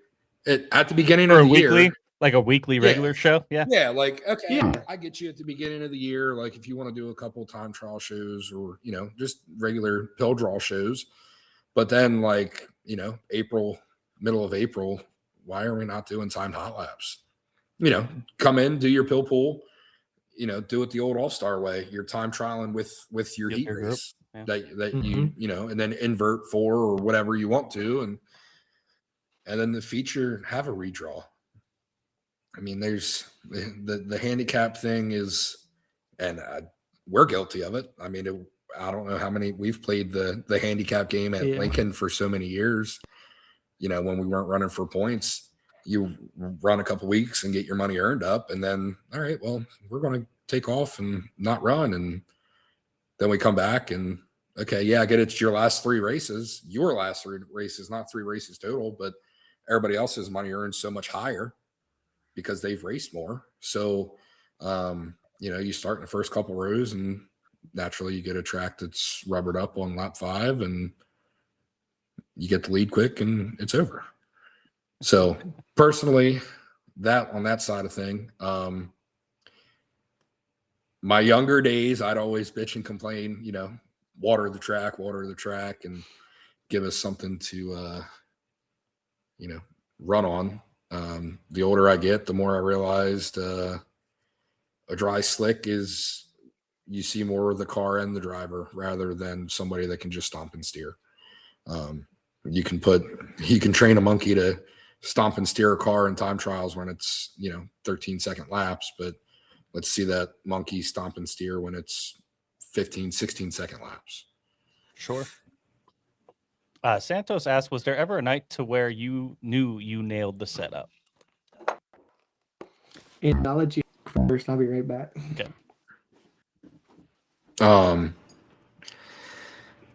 Yeah, there was I forget exactly when it was, but the one night at Lincoln, we last in the heat race, drew the highest number, start last in the heat race, and Kyle drove to second in the heat, and then I don't know if it was handicap or redraw. We started 4th or 6th, and then we won that night. And or no, you know what? We started on the outside front row with our good buddy Kyle Keene, and we went out and Christ, we had a straightaway lead in like 3 laps. And talking with Kyle Keene after the fact, he's like, dude, like what were you guys doing with that thing? Because like if it squatted, it went, you guys were gone. And then, we had a caution, stack back up, and we were gone again. So that was probably the night I was like, oh, hell yeah, like this is it here.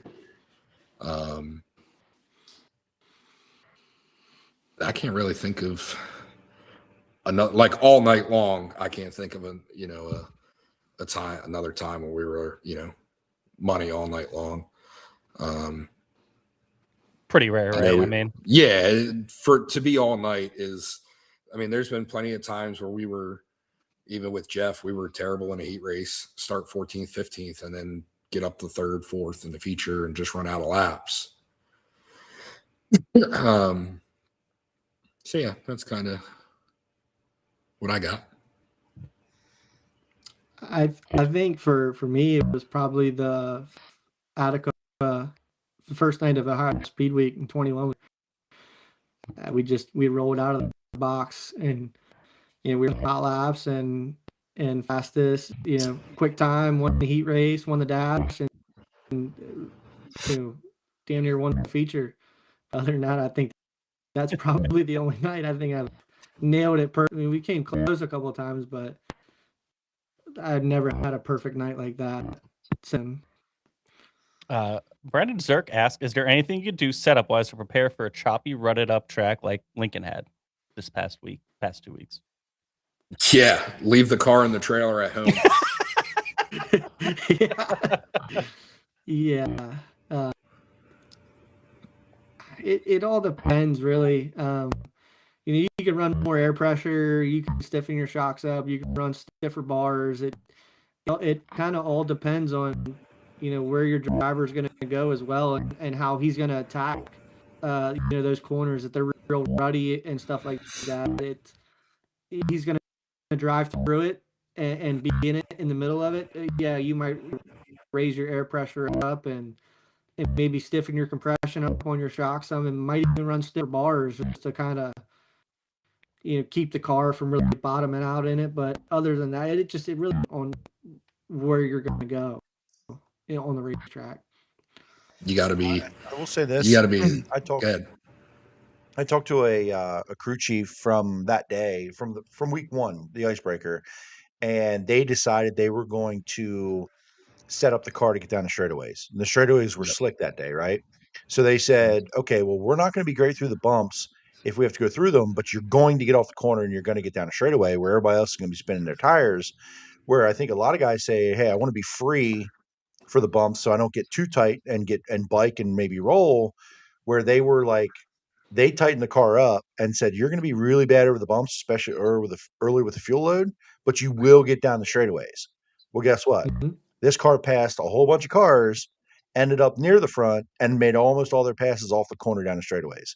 Yeah. So I think it's one of those things where for you guys, it's got to be knowing your driver and saying, hey, you're going to suck here, but you're going to be good here. Yeah. Go work with that, right? Because you can't do both. You can't. You're not going to be able to do it. It's think about if anybody on here is a NASCAR fan, right? And think of like Darlington, shaped like an egg, tight radius on one end, big wide sweeping corner on the other. Well, you're going to be good down here, but you're going to struggle over here. We can give you one of them. Yeah. Felt like week one was sort of one of those where I'm going to give you one thing, you got to figure out the other.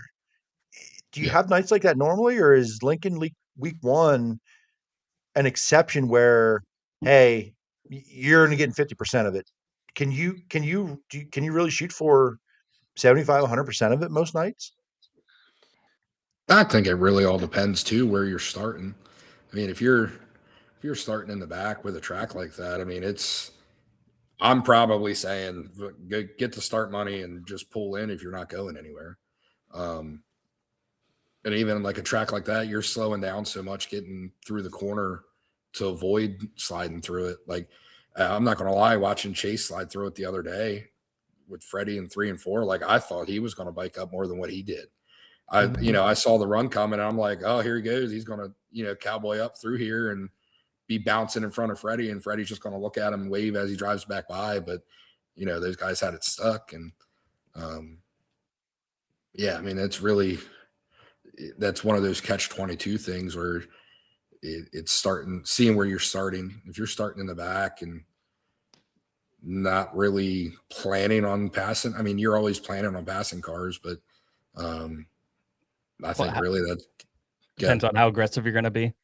Right. Mm-hmm. Yeah. I mean, first race of the year, I mean, how aggressive do you really want to be? And how often, like if we were there, I'm telling you right now, if we were starting any worse than 10th, we probably just out there riding around. And if you're not going anywhere, save the car, save the laps on the motor. This is the first race of the year. Like there's no need to be bouncing a foot and a half off the ground. I mean, everything's fresh. Why destroy it the first night? You got 27 other weeks to do it. Yeah, no, you're not wrong. That's kind of how we were last week. Is we were more based to get down the straightaway than we were to get. We were more worried about exit to entry. Can we get from A to B, and then we'll worry about C and D. When we get there. But it mainly wanted to be able to get that thing to take off going down the straightaway and make up ground. And I feel we were kind of successful at that. That's where we passed all the cars that we did was on the straightaways, and just unfortunate circumstances. But it's kind of like the Grove though too. You go to the Grove and you go hauling off down there in the 1 and 2, and it's big and wide and everything, and then you get down to 3 and 4, and it's half the width. So you kind of, I'm not saying you can't set it up for both corners at the Grove, but you got to more try to figure out which one you're going to get through better than the other at a place like that where the corners are so different. Fair enough. Jimmy, do we want to get in? I know there's still questions coming in. Do we want to get into Lincoln a little bit and with these guys and kind of get their thoughts? Yeah, sure. Why not? That I think that's a good transition. We already kind of started talking about that a little bit. So yeah. What do you guys think about the first 2 weeks at Lincoln? Obviously, Chase Dietz, pretty impressive with 2 wins. But just what you guys see? What you guys think? Just overall impressions of the first 2 races at Lincoln. Go ahead, Dalton. You go first. No, you were there twice. I was only there once. So. Well, for me, it sucked, to be completely honest. But hey, I mean, Chase doesn't have their stuff figured out right now. I mean, they're fast through the day shows, and they were able to get around the ruts and everything. I mean, obviously, I think it was kind of a toss up for the first week to whether Lincoln should have raced or not with getting snow earlier that week and the way it was. I think they probably could have canceled and it would have been okay with the way the racetrack was. This weekend, I think they made the right decision to cancel Saturday with the way everything went. And, so we can go golfing. I mean, well, yeah, but the racetrack was definitely better, this weekend than it was the week before, but it's still early in the year. My personal opinion, I don't think we should race till mid-March. Mid to March, once it's getting warmer, you're not dealing with the snow and this and that. And it just, I get it, everybody wants to go racing, but it's a long season. It's not fun to tear stuff up, week out and whatnot. I mean, I give Lincoln props for trying, but it's, they did the best they could with what they had. I agree with you on the not racing the mid-March thing. I'm fine with the way the icebreaker and everything is. I think it's absolutely asinine that we are racing at night in March. I think night racing should definitely not happen until at least April. In my opinion. Like April. First week of April for sure. Yep. I mean, looking at the weather for this weekend, the low's 36. I mean, I get it. They moved the time up from 6 till 4, but it's still cold when you go to the car wash. Oh, I'm not going to one of those. Hey, so I know you're not. I think we talked about this one time on the show, and weekly we talk about these things a lot. But I'm fine if the icebreaker wants to be the icebreaker. It's special anyway. People show up, they pack the place. If they can get it in, it doesn't really matter the conditions. People show up. And I've told Jimmy this. I stood on that hill. I've been out there in 44 degrees and it's been packed. I've been out there in 65 degrees. It's been packed. They packed the icebreaker. It's plain and simple. It doesn't matter. 22 cars, 32 cars. The place is packed. It does not matter. Take 3 weeks off after that. What did we gain this past weekend on a Sunday? Listen, there's obviously variables and there's circumstances, and I'm fine if they race Sunday. The weather was good. They probably would have gotten killed if it was on the schedule and they didn't race. But the track, Fred wasn't loving, working with the surface he had, and he wants to be better for the racers. He wants to be better for the fans, but you can't control the weather. You can't control everything, right? So he's working with what he has. Fred Putney is what I'm saying. And so I'm fine with the icebreaker if you want to have it and that's Lincoln's thing. And it is their thing. But then you don't have to race every weekend after that. Yep. We don't have to. We just don't. I mean, or you thing. I'm fine with scheduling it, but you're going to be quick to pull the plug. But then you schedule it, and then they get killed for it, right? Yeah, I agree. I think they're going to get killed for it either way at this point. Yep. Right. Now but if you it's have not on the schedule, you're not going to get killed. If it's not there, you're not going to get killed. And if it's not there, you're not risking if I'm going to make any money this week or not. Right. Yeah. And the other thing of it too is honestly the equipment. These engines, a new 410 nowadays is pushing 80 grand. They don't like to run when it's that cold, and bad shit happens quick, and It's not. You look at Florida for a prime example. You had some cold nights down there. There were some guys that heard a couple engines, and you heard an engine earlier in the year. It's not the same as what it was pre-COVID, to where you could take an engine to the engine builder and you could have it back in a week. And you're a prime example of it right now. You guys blew up at Bridgeport in what, November. November, Yeah, and here the we are first weekend in November. Yeah, and here we are now in March, still a waiting game for parts. And there's you blow one or ten to up early in the year. Even last year, it took us forever to get pistons for the motor, and I Yeah. went up and took it apart in December. I mean, we didn't get the motor back till September. And no doing, like, it wasn't Jim's fault. Like, he was on the people about the pistons, and they just never showed up. And then they finally did. Like prime example, you look at Ryder right now. If you were to place a new engine with Ryder, you're 18 months out. Sure. And it's not because he doesn't want to build you an engine. That's just how long It's just the availability of the parts and whatnot. So it really can put you in a bind early in the year, tearing engines up, to where when the money comes around come May and everything else like that, where you're in a pickle. So that's another side of it too. Quick segue. Aunt Bay, you had a list of questions for Dalton. You want to pick off yeah, one here of we your go. favorites there? All right, hang on. Let me see here. Well, the first one I had already had it written down. I'm going to ask it, but we kind of already got that story. The first question was epic quitting story or firing, which we already knocked that one out the park. Well, here I'll add to that though. When we were running 360,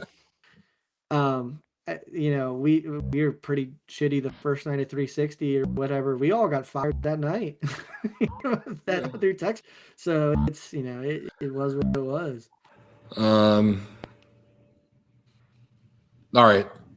Did you guys run a dish wing with the 360, or you guys were all flat? All right. We ran a normal flat. Asking that one. All right.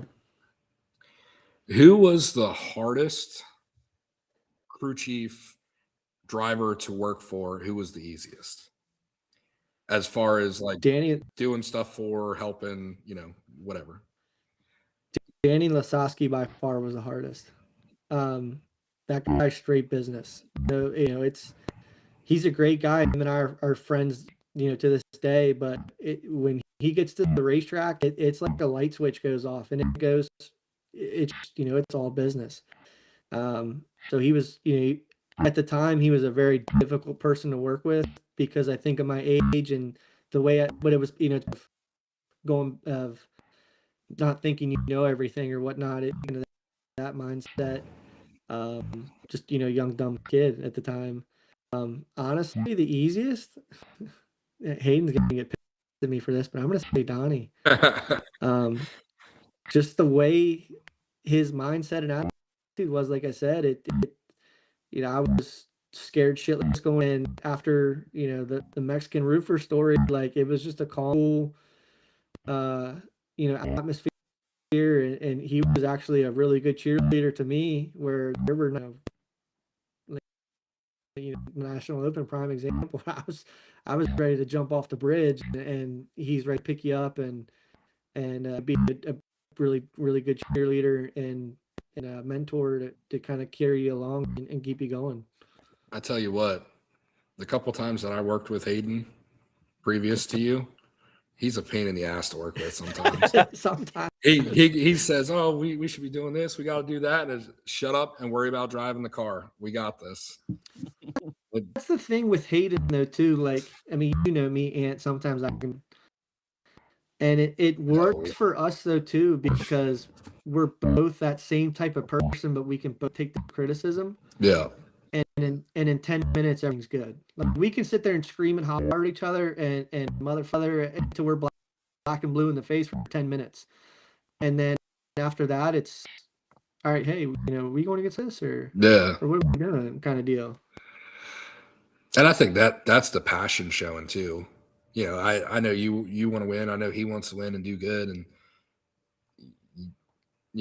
hot heads prevail when you're not doing good.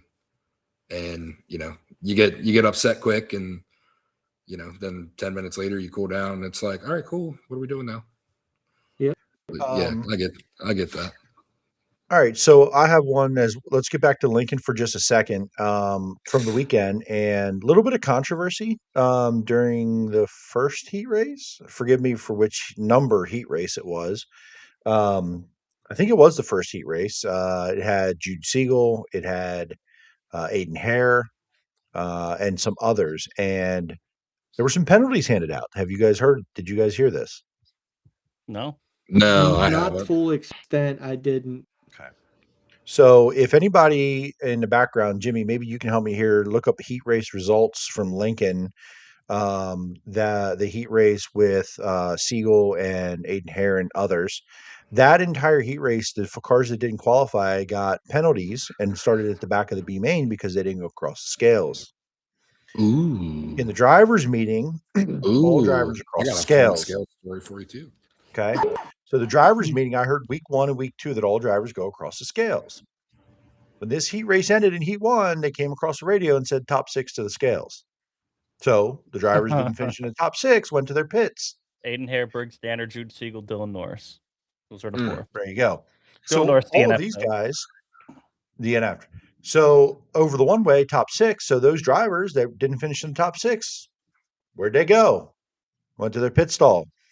Well, they're getting ready to get the B main lineup, and they're all at the back of the B. And Aiden Hare was supposed to be on the pole of the B, and they went to the officials and said, "Well, why are we back here? We're supposed to be on the pole of the B. You didn't go across the scales." Okay. So they walk up to the guy at the scales, and he said, "Yeah, top 6 across the scales." Mm. What do we do wrong? So here, and listen, they made their call, right? Lincoln made their call. You start going back and making exceptions and all. I think they need to go and talk to those teams and say, "Hey, I hope they do. If that's what happened, go back to those teams next week and say, "Hey, we apologize. We messed this up." Right hand and the left hand aren't talking again, right? So that's the story I got. I didn't hear it. I wasn't there. I didn't drive the car. But as crew guys, listen, you guys have been around a long time.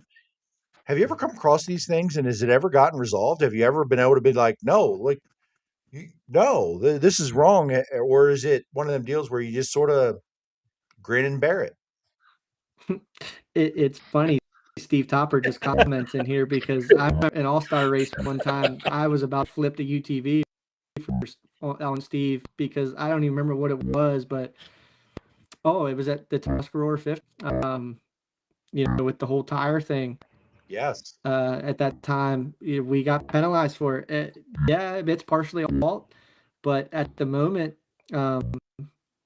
it sometimes things get out of hand or whatnot. Like, I'll give Outlaws a high limit prime for this one. The people the race director who is that to the drivers needs to be the one doing the drivers meeting. Yeah, that's what I was going to say.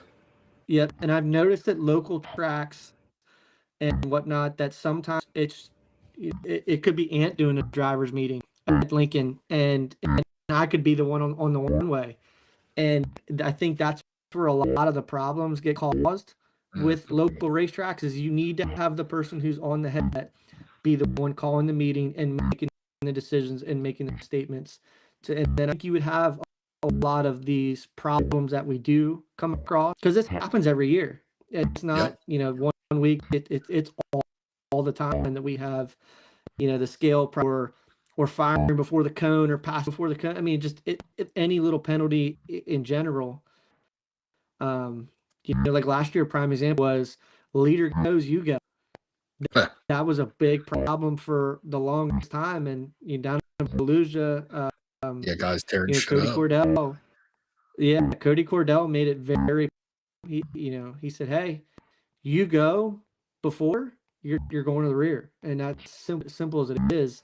And I like how Outlaws and High Limit are doing the cone now in the middle of the corner for double file, to where you stay in line till you get to this cone, even if it's in the middle of the corner. And I think things locally need to be addressed that way, but it all boils back to you need to have one person doing the eating that's and being on the one way.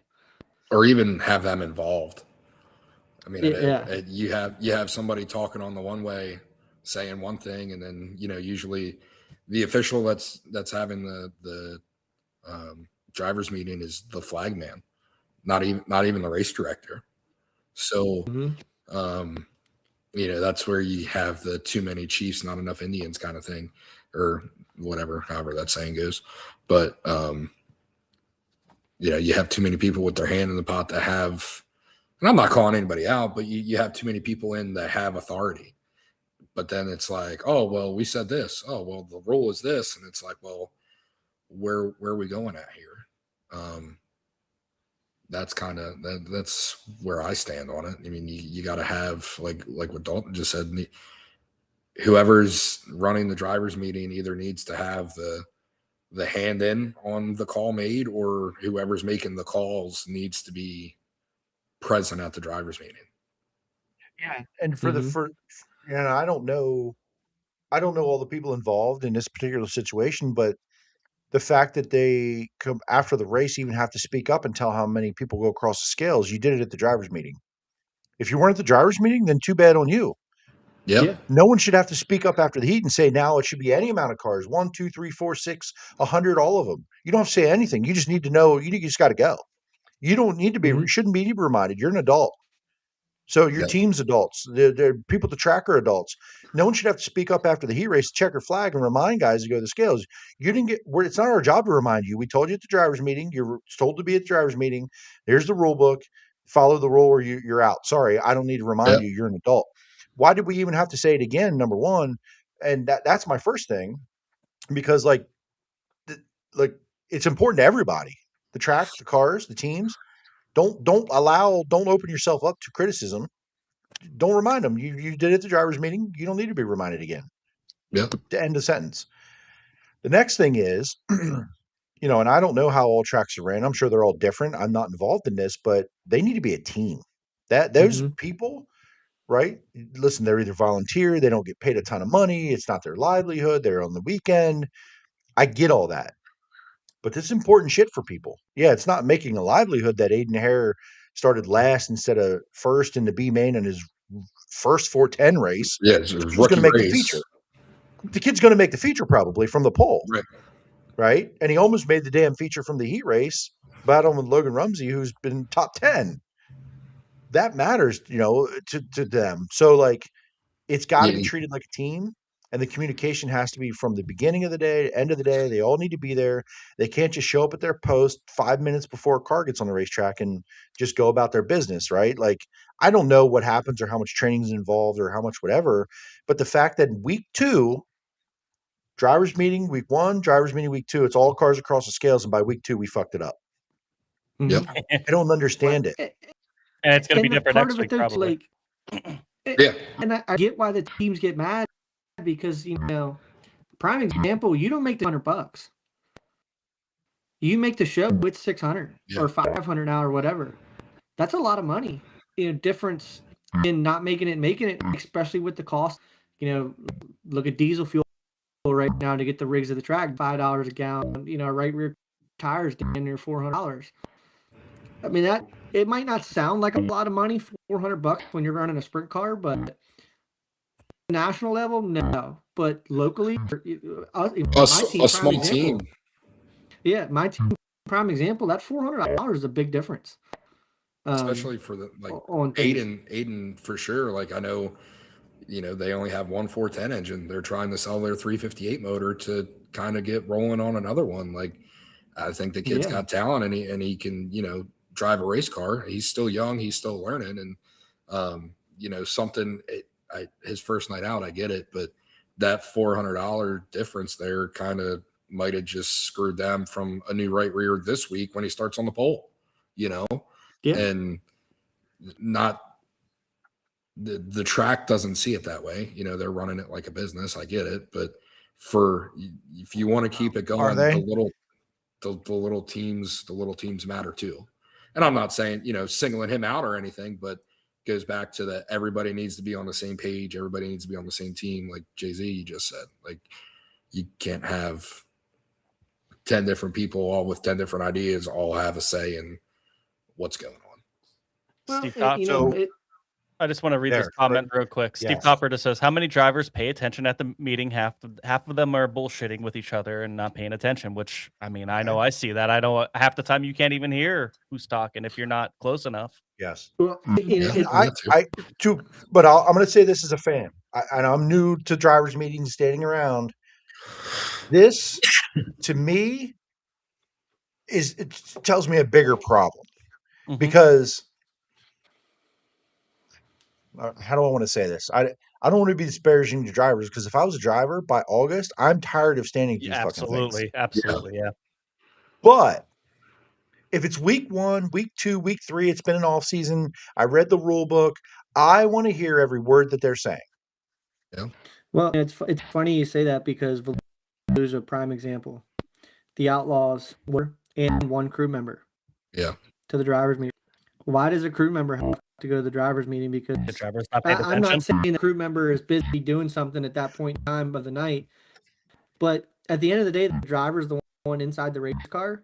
He's the one listening to the one way. He's the coming off the racetrack going to stay. Why are we to the point now where we are sending a crew guy because they know that the of the drivers are sitting there BSing with each other and not paying attention and Yeah, but everything else. see, I disagree with you here. If I'm asking a track to be a team, so should you.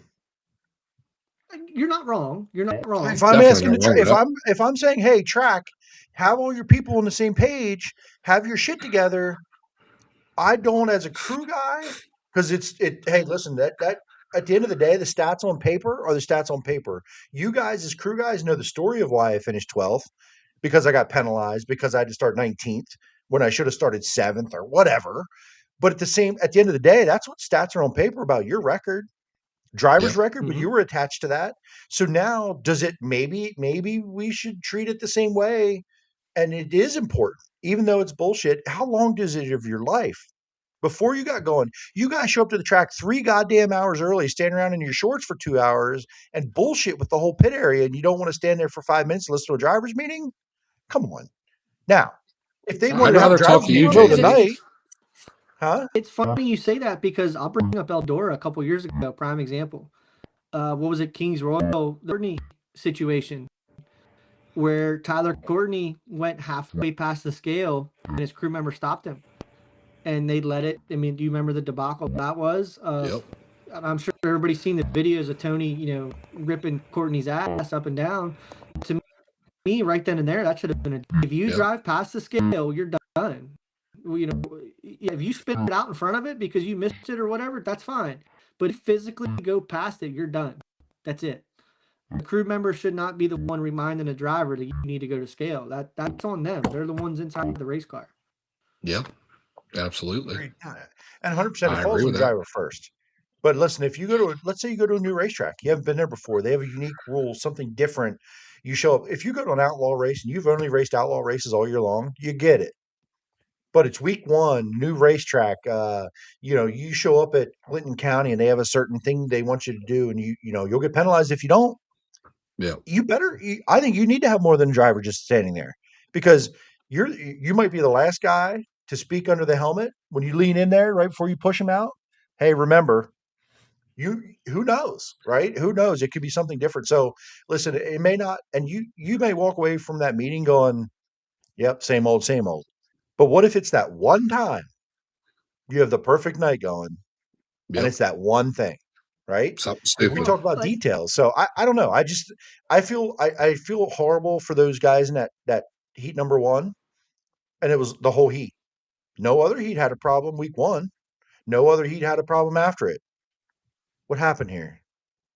Yeah, well, Topper can attest to this. Him being an all-star official and a Williams Grove official as long as he was. Like, there were times I went to Topper, to be completely honest, and asked him questions on, hey, where's the work area at, or how are we doing that? Because the drivers didn't pay attention to drivers meeting, and it's no shade on drivers. I'm not. I see Campbell commenting in here that he goes to the scale anytime. Yep. That's taking the initiative in it. He's learned his lesson, Yep. right? The hard way. I'm sure. I'm sure Campbell drove past the scale or and it might have cost them a win or something before in the past.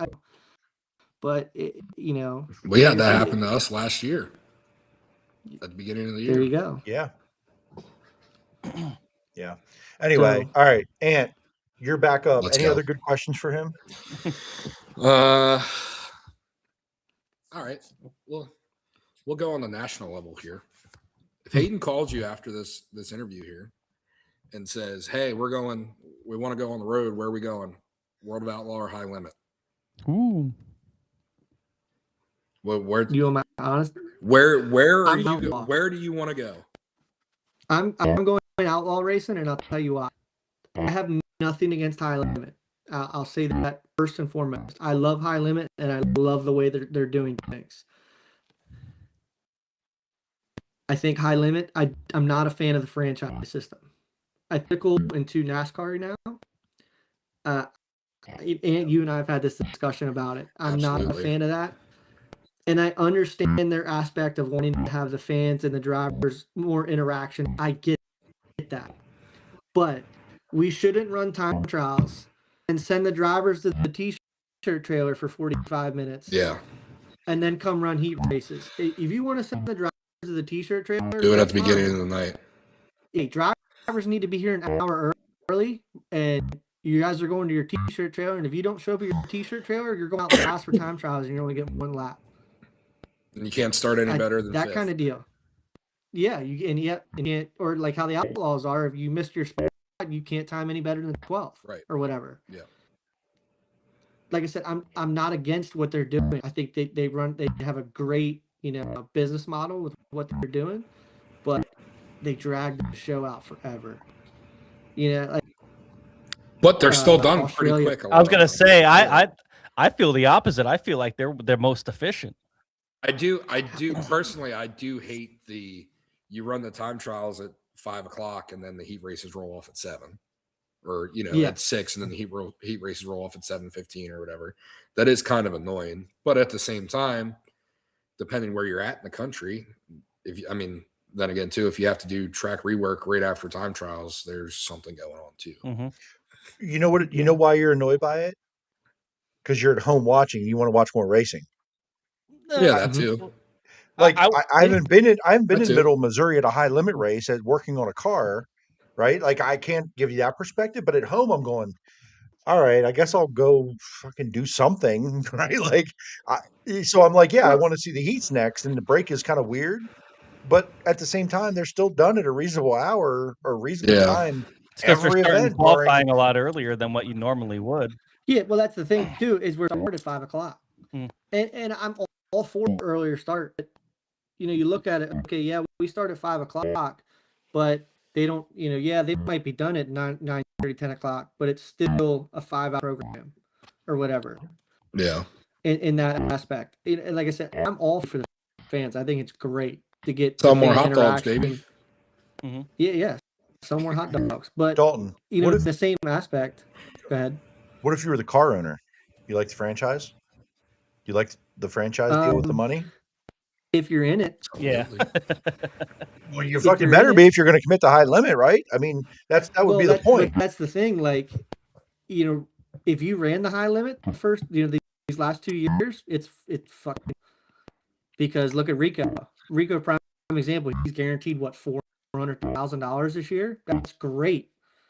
But then, prime example. We went and wanted to go High Limit racing. In order to get a franchise, we have to finish top 3 or top 8 for 2 years. Mm-hmm. I'm not saying it can't be done, but the quality of cars that are running. There's 35 touring series this year. There's 17 with the Outlaws, and I think 15 High Limit, 32 or something. Yeah, 32. Yeah, I think. That's a tough thing to do. So it's great for the guys who are in it, but if you're not in it, it's going to be a tough thing to do. And personally, I think that might have been, we heard about JJR thinking about making the switch. Maybe that was why it deterred him against doing it. Hey, can we finish top 3 in points against these guys, or can we finish 8 or whatever? I'm not saying they can't. And that team has a question about making it. Well, you get what I'm saying though, like mindset wise of because like I said, they have great cars at both races. They really Yep. do. So to me, that would be a uh, of that. If they got rid of the franchise system, I'd go high limit racing all day because I I'd go high love. limit racing just for the better paying races. Well, yeah, and the high limit is you can race whatever you want. Whatever, That whenever you want. yeah, I have to that's go the high only. limit racing for the exposure. They Yeah. match up with Yeah. NASCAR weekends. They match up with flow and the numbers they have. Like I Mhm. I actually like their ties to NASCAR and the matchup weekends. And I like that NASCAR wants to become more grassroots. And I like that those fans might come and learn about a sprint car. And I like that they match up. Mhm. I don't think it's selling out. I don't think it's pandering. I think it's a great crossover to help grow sprint cars, not the I opposite of agree, selling out 100%. Yeah, to the other side, if that makes sense. yeah, I agree with you at all. Vegas, prime example. They go to Vegas this weekend. The stands will be the NASCAR fans there. And like what they did last year, they brought Kyle Busch into the booth, and I forget who else they did, but they bring the NASCAR drivers in, and it gets fans who normally don't have the chance to get up front and close with them guys, or not the opportunity to be near them. So like, I'm all for what they do with the fans. I really am. To me, it's just a franchise part of why I would go outlaw racing over high limit. Fair enough. And Mhm. same question There we back to go. you. If Shane Back to called me. and everything else was ready to go, man, we got to have a vote. Are you raising your hand for high limit or World of Outlaws? I like it would be tough. I mean, growing up, it's always we're going outlaw racing. Let's go outlaw racing. Everybody wants to be an outlaw champion. Everybody wants the Kevin Gobrek Rookie of the Year. Um, and I think I forget who was saying it. I think Baston was saying it one day too. Like you grew up being, wanting to do the outlaw thing. They never had anything to go against them. I like the high limit deal. I really do. The franchise thing, whatever. You're still getting paid every week, every race. It's not like you're not getting paid per race. So, it's just a point fun thing that wouldn't deter me. I would probably lean high limit just for the fact of if you're on the West Coast and you rain out, you can go run somewhere that didn't rain out Wherever you want. without, more than 4 times. You can go wherever you want, or they take the week off, or even like this they didn't even start yet, and even just say they started in Florida like the All-Stars used to before the Outlaws get started. Like you could go run wherever you wanted to. Like you could have came around Lincoln the past 2 weeks and not have it count against you. And that's one thing I really like about the high limit deal, for sure. So speaking of Lincoln in the last 2 weeks, Jimmy, what do we got coming up? What's coming up this week? Because there's something tomorrow, and I don't know. I know Ant won't be there. Doesn't sound like I Dalton's won't going to be there. Dalton's not But going to be Baptist there. Motor Speedway has their first open test of the year tomorrow night. It was supposed to be Mhm. Wednesday. Weather looks kind of shitty. Welcome to Pennsylvania in March. But tomorrow's going to be 74 and sunny here. Baps has their first open test of the season. It is free for spectators. So if you're bored, you want to get out of the house, Be 75 it's tomorrow. free general admission. Come out and see what cars are out there. Cars you might have seen at Lincoln already. Cars you haven't seen at all. Divisions you haven't seen race in Central PA at all yet, because the only thing in Central PA we've raced so far is 410s. This is open to any division, anywhere. So that's Tuesday. And then Saturday, we have Lincoln Speedway has their 410s and 358 season debut. So we got 410 sprint cars, 358 sprint cars. First 358 show of the year at Lincoln is always an adventure. It has been that way for a decade. And how many 358s do you total guess? You don't have to, none of us know. How many 358s you think we get this weekend? I think last year there was 38. I'm gonna go mid 30s. Well, 35, 36. I'll go with that. I think that's a good Dalton, strong what do you number. think? I was thinking mid-30s as well. You Yeah. know, first time out for the year and whatnot for those guys.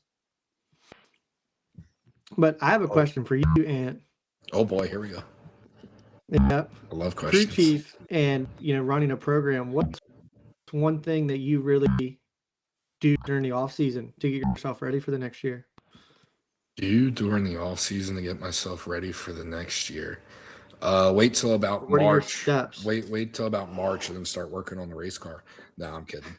Um, it tear down, going through, going through the parts, going through the inventory, cleaning stuff up. If the frame is, we usually try and go 3 or 4 years on a powder coat with the frame, just because the more you heat them, the weaker they get. And over the frame, maybe get it powder coated depending on where we're at.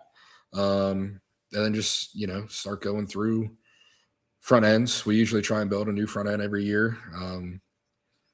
New bars, new arms, new radius rods, and kind of everything that we have. Just measure it up and make it a spare and stick that stuff in the trailer and just cycle out equipment and do a little bit of iRacing so Logan Rumsey can kick my ass. That's pretty much, getting down to December, January, and then January hits and you kind of start rebuilding, whether it's getting new parts in or getting your rears in and putting everything back together and getting everything squared up and waiting for the motor to get back so you can put it back in, and hopefully you get a couple nice days to go through the trailer, or if the shop's big enough, you can bring the trailer in and do the maintenance on the trailer, because that's a big thing, especially for us, being all the way down here in Jersey. It's with the trailer, it's 3.5 hours to get to Lincoln. It's 3.5 hours to get to the Grove. It's 4.5, 5 hours to get to Port Royal. So we had our fair share of breakdowns the other year with blowing tires and stuff. And I can tell you, I don't like being on the side of the turnpike changing a tire. So yeah, that's kind of the off-season lingo. So that's Saturday. No one else has opened yet. No one else is going. Well, no, Port. Wait. Weekend. No, that's wrong. Yeah, you're wrong. That's wrong. I was on the wrong week of the month. Yeah, we got Port Royal this weekend as well. Short Track Super Series coming in. They're opening, no, not 410s, but they have Saturday or Friday and Saturday. And then Sunday, 410s and limited late models at BAPS. First 410 race at BAPS. And Did season anybody opener, else too. take notice? Anybody else take notice to I you got to wonder in the background. Sometimes things just make me kind of like all the guys that are going to be coming in to run short track super series at Port all like put out like race previews the same day, like a week ago for this race. Did anybody else catch that within like a day of each other? A lot of drivers put up like their promo of promoting that they're going to be at Port Royal on the 13th and 14th. Is it just me? But like all the drivers did it at the same time. It makes me wonder if like the series said, "Hey, drivers, They send had out a somebody memo to do it. everybody." Yeah. Like, or whatever. I've never been a part of a series like that, but I thought that was kind of neat. I'm not like it. I noticed it like, oh shit, yeah, that's coming up. It was like the big name, modified guys were putting out there like 2 weeks ahead of time promoting it. So Hey, I hope it Jay-Z, works. I'd like to get up there sometime. can you name a big time modified guy? Yeah, Matt Williamson. Larry White. There's one. He runs short track super series, or is he super dirt car? Yeah. Yes. Yes. Sure. The answer is yes. Sure. I can only name one, so it's okay. Something to note here with Port Royal, just to keep in mind, looking at the weather. Port Royal is running a Sunday rain date. So They're having practice too, aren't they? Or is that so Friday they have practice in the morning, and then they're supposed to do their qualifying Friday night for the crates and I guess for all of them, because they have 4 different divisions. You have pro stocks and 4 cylinders too. And then it's bang bangers at Port Royal. Hell yeah. I think that's Greatest the show best on part of earth, the Labor baby. Day show. I think It wasn't this didn't we- past year because that one dude stunk it up this year. But the last couple of years, it's been great. our Yeah, one you put group like chat, 40 of them out there, and they put a show on. our one group chat, we talked about all getting 4-cylinder bang bangers and going up there for Labor Day and just getting hammered and running Hell out on yeah. the track with all of them. A terrible idea. That we That all sounds like a decided. great idea. I'm in. I was standing 1 and 2 and had a Cavalier bumper almost hit me in the legs. It was cool. I mean, and let's face it, we would not be able to race the 50 that got 4 bangers because we would just destroy each other. Oh, for sure. It'd be just like going to K1. Exactly. Exactly. So yeah, and then the Outlaws, they're down in Texas at Kennedale Speedway Friday and Saturday, and then like we were talking about, 3 days Las Vegas for High Limit to open up their season. So lots of racing Bell going running on this this year? weekend. I don't know. I don't think I so. think he is. No, I didn't see What? anything on it. Bell is Bell racing again this year. I don't think I so. don't know. Anybody I out there? I didn't Somebody see, out there might I didn't know. see Kreitz make a post. Yeah, I didn't Going see him west. make a post either. But I thought I heard somebody say that Kreitz was going out there with somebody else, though. Maybe Well, Pittman. he was I mean, it going. wouldn't They surprise me. went to Florida with Pittman, Yeah. but I didn't know they were I didn't hear that they were going west this year. Maybe I missed. Maybe I didn't. I don't know. Maybe that whole Interstate Battery sponsorship went to High Limit instead of the car, so they can't afford Bell. I don't know. Bell is Probably. not running. Bell is not running. So Well, he only won. He only ran one night last year anyway, didn't he? Devin Bredeman asks, Yeah. can you get in a bang banger? Oh, Devin. Of Ooh. course I can. If you got enough Crisco in there and KY jelly to slide me in and out, we're in there, baby. We can make it happen. I think we Yo, this year hang we'll on. just put a 4-banger together. Hang on. It's funny Devin comments in here because Dalton pretty much turned him into a crew guy, ended his driving career and turned Devin into a crew guy. Ooh, man, ooh. Ooh, Every time I see Devin in the summer, I'm like, you ready to drive again? You want to drive again? I always just I don't know him that well, but I love their family. I love the Brennemans. They're great. But I'm like, you miss it? You miss driving? Yeah, but I think he's got a good deal going there. I think he likes doing what he's doing. yeah. No, To absolutely. hear one of our guys out there with the running around the country is pretty cool. From Absolutely. the business aspect of it, I think Devin's doing great turnaround. So when he is ready, he can build his team into a PA Brown Racing. Yeah, absolutely. I remember years ago when Brownie was still doing a lot of ASCS stuff, and him and Chad Morgan were dominating everything, and they were one of the teams where I was like, man, it'd be cool. It'd be cool to be like them one day, just because they're like cousins or something, aren't they? Or they're somehow related, and that's pretty cool, I think. No, the Sasuke and Brown are. Yeah, but I thought Chad Morgan was tied in with them too somehow. I don't think so, but to that better. But I mean, let's face it. Brian Brown. That guy could sell ice to an Eskimo. So, I mean, for Devin doing what he's doing right now, he's definitely in a good spot. All the ins and outs of the backs, the backside of sprint racing. Yeah, what's the wedding story about? That's the second time. I'll ask, are you going to any weddings this year? All right, I'm gonna out this right now. That's Noah Colehouse, by the way, and he wants me to talk about all the weddings that I get to go to this year, which is like 8 of them. So, are they on race weekends? Yeah, a couple of them are actually. A couple of them in May, back-to-back weekends. Dalton's in October, and then Hayden's in December. Yeah. So see, December makes sense. Yes. Yeah, Hayden. You can thank Hayden for that one. I think. Yeah. Or actually, I think that was Tessa's idea. She actually wanted a winter wedding. Devin, I feel bad for Hayden though, because he's going to be wheelbarrowing Ant and I out of there 100%. Oh, for sure. And if I'm not on the mic, I will be at some point that night. So absolutely. Devin said that Brian and Chad are not they're not related, but they look like brothers though. Which I thought I heard I remember somewhere they were cousins or something. I know. I remember seeing them at Selinsgrove years ago. I'm like, man, they look really fucking like. Yeah. Yeah, I know Brownie and Danny are nephew and uncle, or nephew and uncle, but I thought I heard somebody somewhere along the line say Chad Morgan was like a cousin or something. Oh well. All right. We're going to wrap this up. We're going over a little bit 2 hours now. We thank you guys so much for joining us.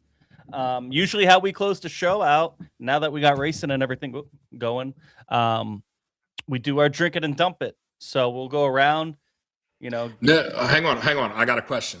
Okay. I got a question for Dalton, and I'm kind of going to steal it off of Jay-Z here. Okay. It's a question Jay-Z asks all the time. Jay-Z does the who do you like racing around, who do you not like racing around? When your car's on the racetrack, I don't care who you're with, Donnie, Haferteep, Hayden, whoever you're with, who do you hate your car being around, and who do you not really care your car being around because they're not going to junk your shit? Well, I might catch a lot of shit for this, but anytime it's around that damn 51, it gets scary. But I mean, there's a couple guys out there that, no offense to them, but you get around them and it gets a little edgy. But around the 51, and that's just terrifying. Yeah. But, you put them around Chase or Danny or whoever. You don't think twice about it. Those guys, they race you with the utmost respect and not, Macri, Marks. I mean, you can many off that you can race around, but it just seems at 51 you can't race around it. 51, Scott Boguski? No, Freddie Raymer. Oh, okay. I thought we were naming names here. You are, not me. I was wondering. Okay. Got the goose. What about the other? Okay, you named the other side of it too. Yeah. And what about you? In the 358, I mean, you know who it is. The 350, Wyatt Hinkle. It's got to be Wyatt Hinkle. It's got to be Wyatt Hinkle. I hate being around Wyatt Hinkle. And it's not even from the fact that I know he's going to wreck our shit. I can tell you every time my car gets around Wyatt Hinkle, Wyatt turns it up a notch. And it's like, dude, why are we burning both our fucking tires up running for 10th?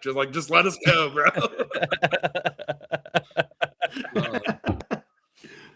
I mean, even years ago, it was a lot of the younger guys that didn't really, not that they moved up too fast, but they didn't have the respect, and over time they actually accrued the respect for everybody else. I really love racing when my car's around Cody Artlaw, to be honest with you. It seemed like, and me and Pat Brewer and Cody, with Jeff, with Kyle, whoever was in our car, it didn't matter. We were in the same heat race with Cody. We're starting next to each other, or at some point we're around each other in a heat race in the feature. And luckily we never had a bad experience. I know plenty of times Cody and Jeff at Trailway rubbing wheels, coming to the start, just toying with each other, trying to get into each other's heads and everything. But if I had to pick somebody to start next to us and race with us all the time, I'd love to have our stuff with Cody, to be honest. It's a good one. All right. Any more questions that you have on I know you had a whole sheet there. I know we kind of covered a lot of it. It's kind of just stupid stuff, like one thing you like doing, one thing you hate doing on the car, and then favorite track outside of PA. I had one for both of you. Oh boy. What is the hardest manual labor job on just any normal night? Nothing's broken, nothing's fucking falling apart, you didn't crash anything. What's the hardest working job on a crew? Car wash. Tire guy. Car wash. Tire guy and car wash. I love the car wash. I love it I too. get It's satisfaction. just a pain Yeah. in the ass, Oh yeah, it is. especially when you But go then you by get to yourself. enjoy beer. Yeah. You get to while you're enjoy washing beer. it, I still got a 2-hour ride home after I do a car wash, and I'm the one that drives well, home. that's your problem, not mine. Exactly. I don't think I've ever seen you wash a race car ever. I sent you 11 Snapchats of it in Florida. I seen Noah doing the car washing, not you. Oh yeah. Yeah. Uh, Remember the frozen power wand? no, I don't remember that. I might have been drunk that day from drinking on my off time. So let me ask you this then. Yeah. You guys have both worked on fast race cars. You've been around this a long time. Weekend gets here. There's nobody to do tires. You doing it, or you find someone up and down pit road that knows how to do it, so you don't have to? 9 times out of 10, I'm doing it. I mean, I'll do it, but I'm not happy about it. Yeah, there's been like luckily when Jeff drove for us, Austin did our tires for us, and we tag teamed it. And, you know, everybody kind of chips in if we don't have anybody dedicated to it. Luckily now, you know, Jimmy Spaghetti, Spooky Man here in the chat, you know, he's been coming in dry, not knowing anything, so kind of, you know, teaching him stuff along the way. And Mike Keene, I know he's been in the chat too. You know, those two kind of tackle it together when Mike's around. And if they're both not there, I mean, 9 times out of 10, I'm doing that too. When Kyle was driving with us, he would kind of help in, do it too. And Vinny would, you know, we'd all kind of chip in a little bit because we knew, you know, to fill the spot. But yeah, 9 times out of 10, I'm the one doing probably most of it. Yeah, I'm lucky. Hayden doesn't mind doing them. He'll do them at the shop. Yeah. So then normally it's always done. He's pretty much just got a bolt, which is really nice. Saves your time. Oh yeah. All right. We're gonna do drink it and dump it, and we're gonna get out of here. Yeah. So if you guys know, drink it to somebody you want to give a cheers to, somebody who had a good weekend or 2 weeks since it's been 2 weeks, somebody you want to give a shout out to, and then a dump it is to opposite side of the coin, somebody you want to give a cheers to because maybe they had a bad weekend or something going on. So I'm going to go through a couple. We got 2 here in the chat first, and then we'll go around to you guys. Santos says, drink it to the Orwig team for doing the tribute to Jeff. An absolutely cool nod to Jeff. Dump it to the torn up race cars from yesterday. As always, drink it to you guys, Ant and Dalton, for an awesome / informative show. Learned a few things that I will use moving forward in my very young journey as a crew member. Yeah, he's somebody that's just started working on cars as well, just getting into it. And then we got Brandon Zerk, drink at the Chase for back-to-back wins, and dump it to Lance for 2 DNFs in the 8 car. And I'm not gonna to cut you off, Jimmy. Did we ever figure out what was the problem last week with Lance? Brakes. Or yesterday again? I heard 2 it weeks was in a breaks row. both weeks. Yeah. Oh my god. Yeah. Now tough. I can't confirm yesterday was breaks, but someone said when they did see him pull in, he kind of did the loop, like couldn't get it stopped, so he did the. So I assume it was breaks again. So I don't know what they did in the off season, if they made a change to the program, what he wanted, and it's not work, whatever. But it was definitely breaks week 1. I heard breaks. Yeah, week for 2, sure. I don't know for sure. Well, you guys get to do drink and dump it first because we try not to like duplicate unless it's like really, really easy drink it or dump it, or really important. Dalton. Mostly the dump it's, but you guys get to go first. I mean, I'm going to drink it and dump it both to Hayden for my ass for the last 2 weeks, especially yesterday. So he gets it for both on that one. All right. Well, obvious is Chase and the whole 23 team. I mean, they came out firing really kind of all from the start. I know they talking with Tim at Jeff's fundraiser deal, they were going down to Volusia Green. Chase never seen that place, and they qualified, one or both nights, and show speed later in the week, and then come back here and then click off 2 wins against, getting Danny in lap traffic, which passing Danny at Lincoln is a feat, and then this week getting Freddie, which is also a feat in itself. So definitely drink it to those guys. And man, I can just say the easy thing here and be like, dump it to Dalton and Hayden with the terrible week, but I don't think I'm going to do that. Oh, You can, you're friends with them. Also drink it to Donnie for finally getting a win the other night. Mm-hmm. I was about to Well, you say the can't same listen. thing. You get one good one. You can't take everyone else's good one. I said you get to go All right, first. I'm sorry. Well, Dalton was about to Son of cry a when we were bitch. watching it the other night, so I'm sorry. And I guess my dump it would be to, everybody tearing their shit up in ruddy racetracks with, side note, shout out to Fred Putney for, getting 2 racetracks ready with the weather that we've had. Yeah, for sure. Yeah, there we go. I'm not taking anybody else's stuff. I'm sorry, Jay-Z. Don't yell at me. Don't yell at me, Dad. You took 2 of the 3 I had in mind, but okay, Jimmy, go ahead. You might as well take my last one I have in my brain. So, my drink it. My drink it. I'll go to just especially Icebreaker weekend. Successful, great crowd at Lincoln. Especially for Icebreaker, really, really awesome to see such a full crowd. The vibes were up. I know I was there for that one. I wasn't there yesterday, but I was there for the Icebreaker, and it was awesome. It was great seeing everybody. Great weather. Good race. I think better than what we all expected. And just it was great to see a really full packed crowd in there. In February. And then I'm gonna dump it to both the Dietrich boys. They both brought out. They both wrecked in turn 4 as at the checkered. Just needed to make it a little bit further. So Danny got the worst of it. Billy just spun out, but I know he had issues too. So. But that was unfortunate to see that, just especially so close to the line, man. Like you're just right there. So that'll be my 2. Yeah, you got the last one there for me. So I'll do more broad. I got one for you, Jay-Z. You're going to give me one now? I can give you one.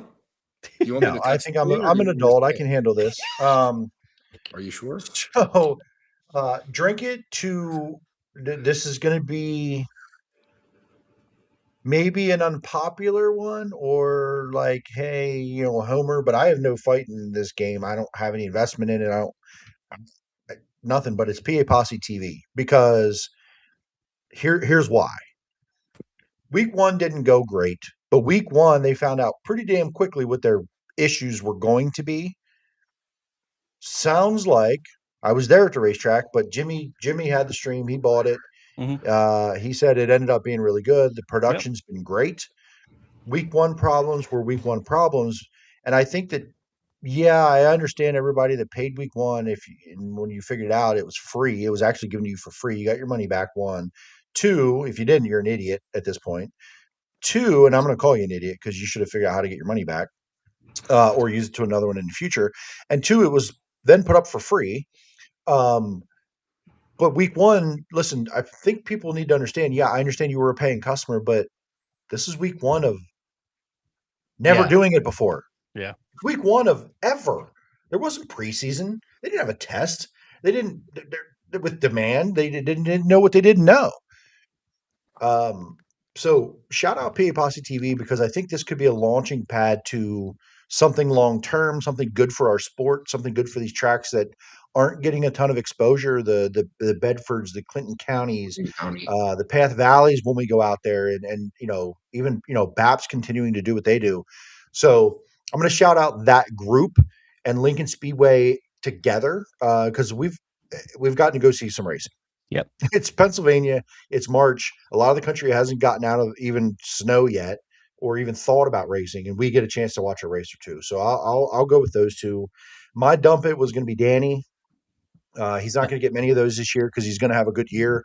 So that sucks when you're 200, 300 yards from the start finish line, finishing in a top 5, which probably wasn't on, like, listen, 5th at Danny in a local Lincoln show.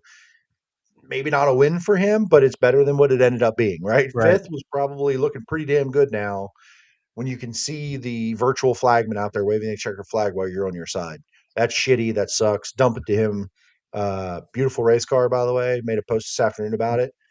Probably my favorite 48 car since the candy apple red chromish car he had way back in the day. Yeah, This is a good looking race car. I agree. absolutely. I'll go with that. Yeah, and I thought, like I said, I think there's still some kinks to work out with the PA Posse TV thing, even on week 2. But I love the production value that they're trying to bring. I like the post race, the post heat race interviews. I think it just adds that extra element and connects you more with the drivers and gives more visibility to the drivers, just like you would on a Flow or a Dirt Vision. They're not going to be exactly that level, but I think they're working their way there, and I thought they did a fantastic job. So, And I'll say this, something I hope continues is the top 3 after the races. The top 3 interviews, yes, I hope that stays for every event that they do. Not when Even it's midnight. but here I'll let you finish. I'm sorry. Stop yelling at me. no, because you're on the right track. Your brain went to where my brain went. I want the top 3 interviews because I want to go back and watch them, or I want to be standing there and see them, and I want to hear from second and third in the moment right after, no matter how their night went. But it will not work if we don't have the goddamn shows be efficient, so Yeah. that we're not rushing through them and waiting for the 358s or the whatever division is second, third, or whatever track you're at. And this is any track at any event. I Yeah. want to be able to have the top 3 interviews not feel like a hindrance and not feel like an inconvenience to the rest of the show because we screwed around all night and now we want to rush so it's not midnight for the 358s or the other divisions. We got to have the tracks and everybody working together so that these kind of things stay, because we need these interactions that on the streams for fans to watch and get to see these guys after those heat races and after these races, see second and third do an interview. We as Central Pennsylvania need that, but it will only be successful and people aren't going to bitch about it if we can keep these shows moving and they can feel like that time is valuable. Yep. So yes, and we were thinking the same thing. I agree. I agree with that. And then in the same token too, if you're going to do the top 3, then don't talk to the winner for 10 minutes and then talk to his car owner for another 10 minutes and then do second and third. I agree. Yes. Yeah. Yes. 100% agree with that. Yeah, we can't. Yes, 100%. All right, let's get to some more fan ones. Dave Scott Smeltzer, I'm sure he was very happy after these past 2 weeks. Drinking the Happiest Chase race fan ever. Drinking the Chase Seats and Stamen Motorsports on the start of the year, and Macri Motorsports on their starts. Dump it to some of the bad starts to some of the cars this year. Mandy says Donnie Shots winning. Drink it to Donnie Shots winning. Race season back underway. Chase Deeds getting 2 in a row at Lincoln. Dump it to weather canceling races, junk cars here in PA and elsewhere. Shout out to that kid Trey Mills, I think, running with the Lucas Oil late models. Kid can have both drink it and dump it after last weekend. Did anybody watch this race other than me? No. The Best highlight late was model, really good. one of the best races I've ever seen, let alone a late model race.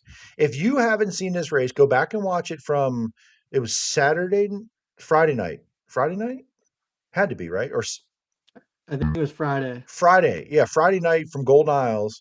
Go watch the Lucas Oil race. Just go watch it. Just go watch it, and you're gonna come back and be like, "Holy shit!" Because the announcers were hyping it up, and but they were right.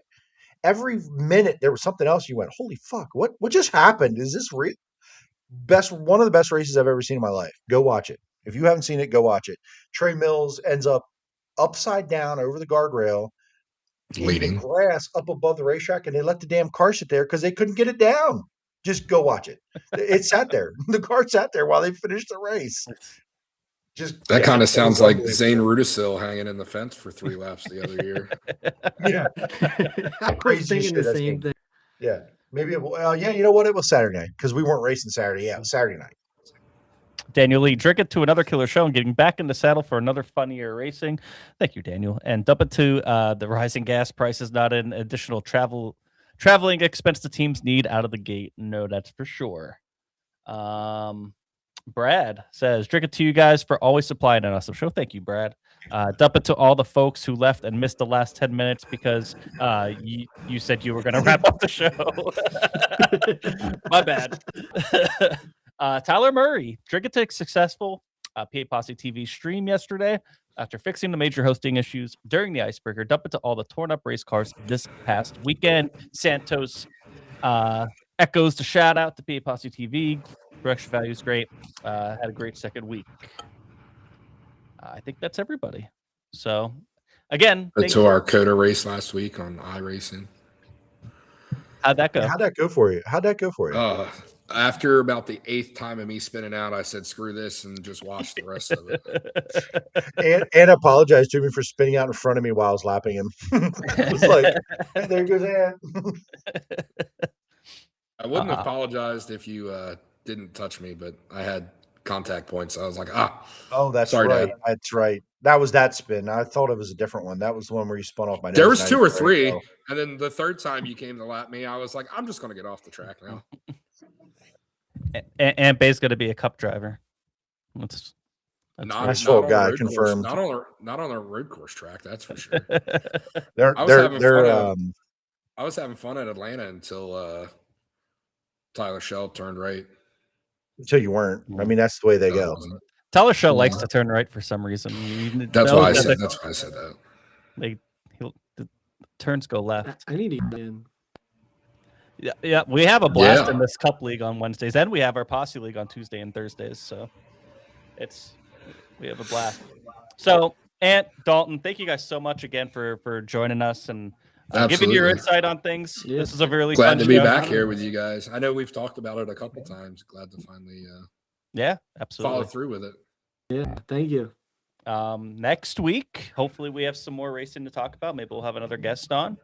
But we're going to get out of here. Thanks, everybody, for tuning in, and we'll see you guys next Monday.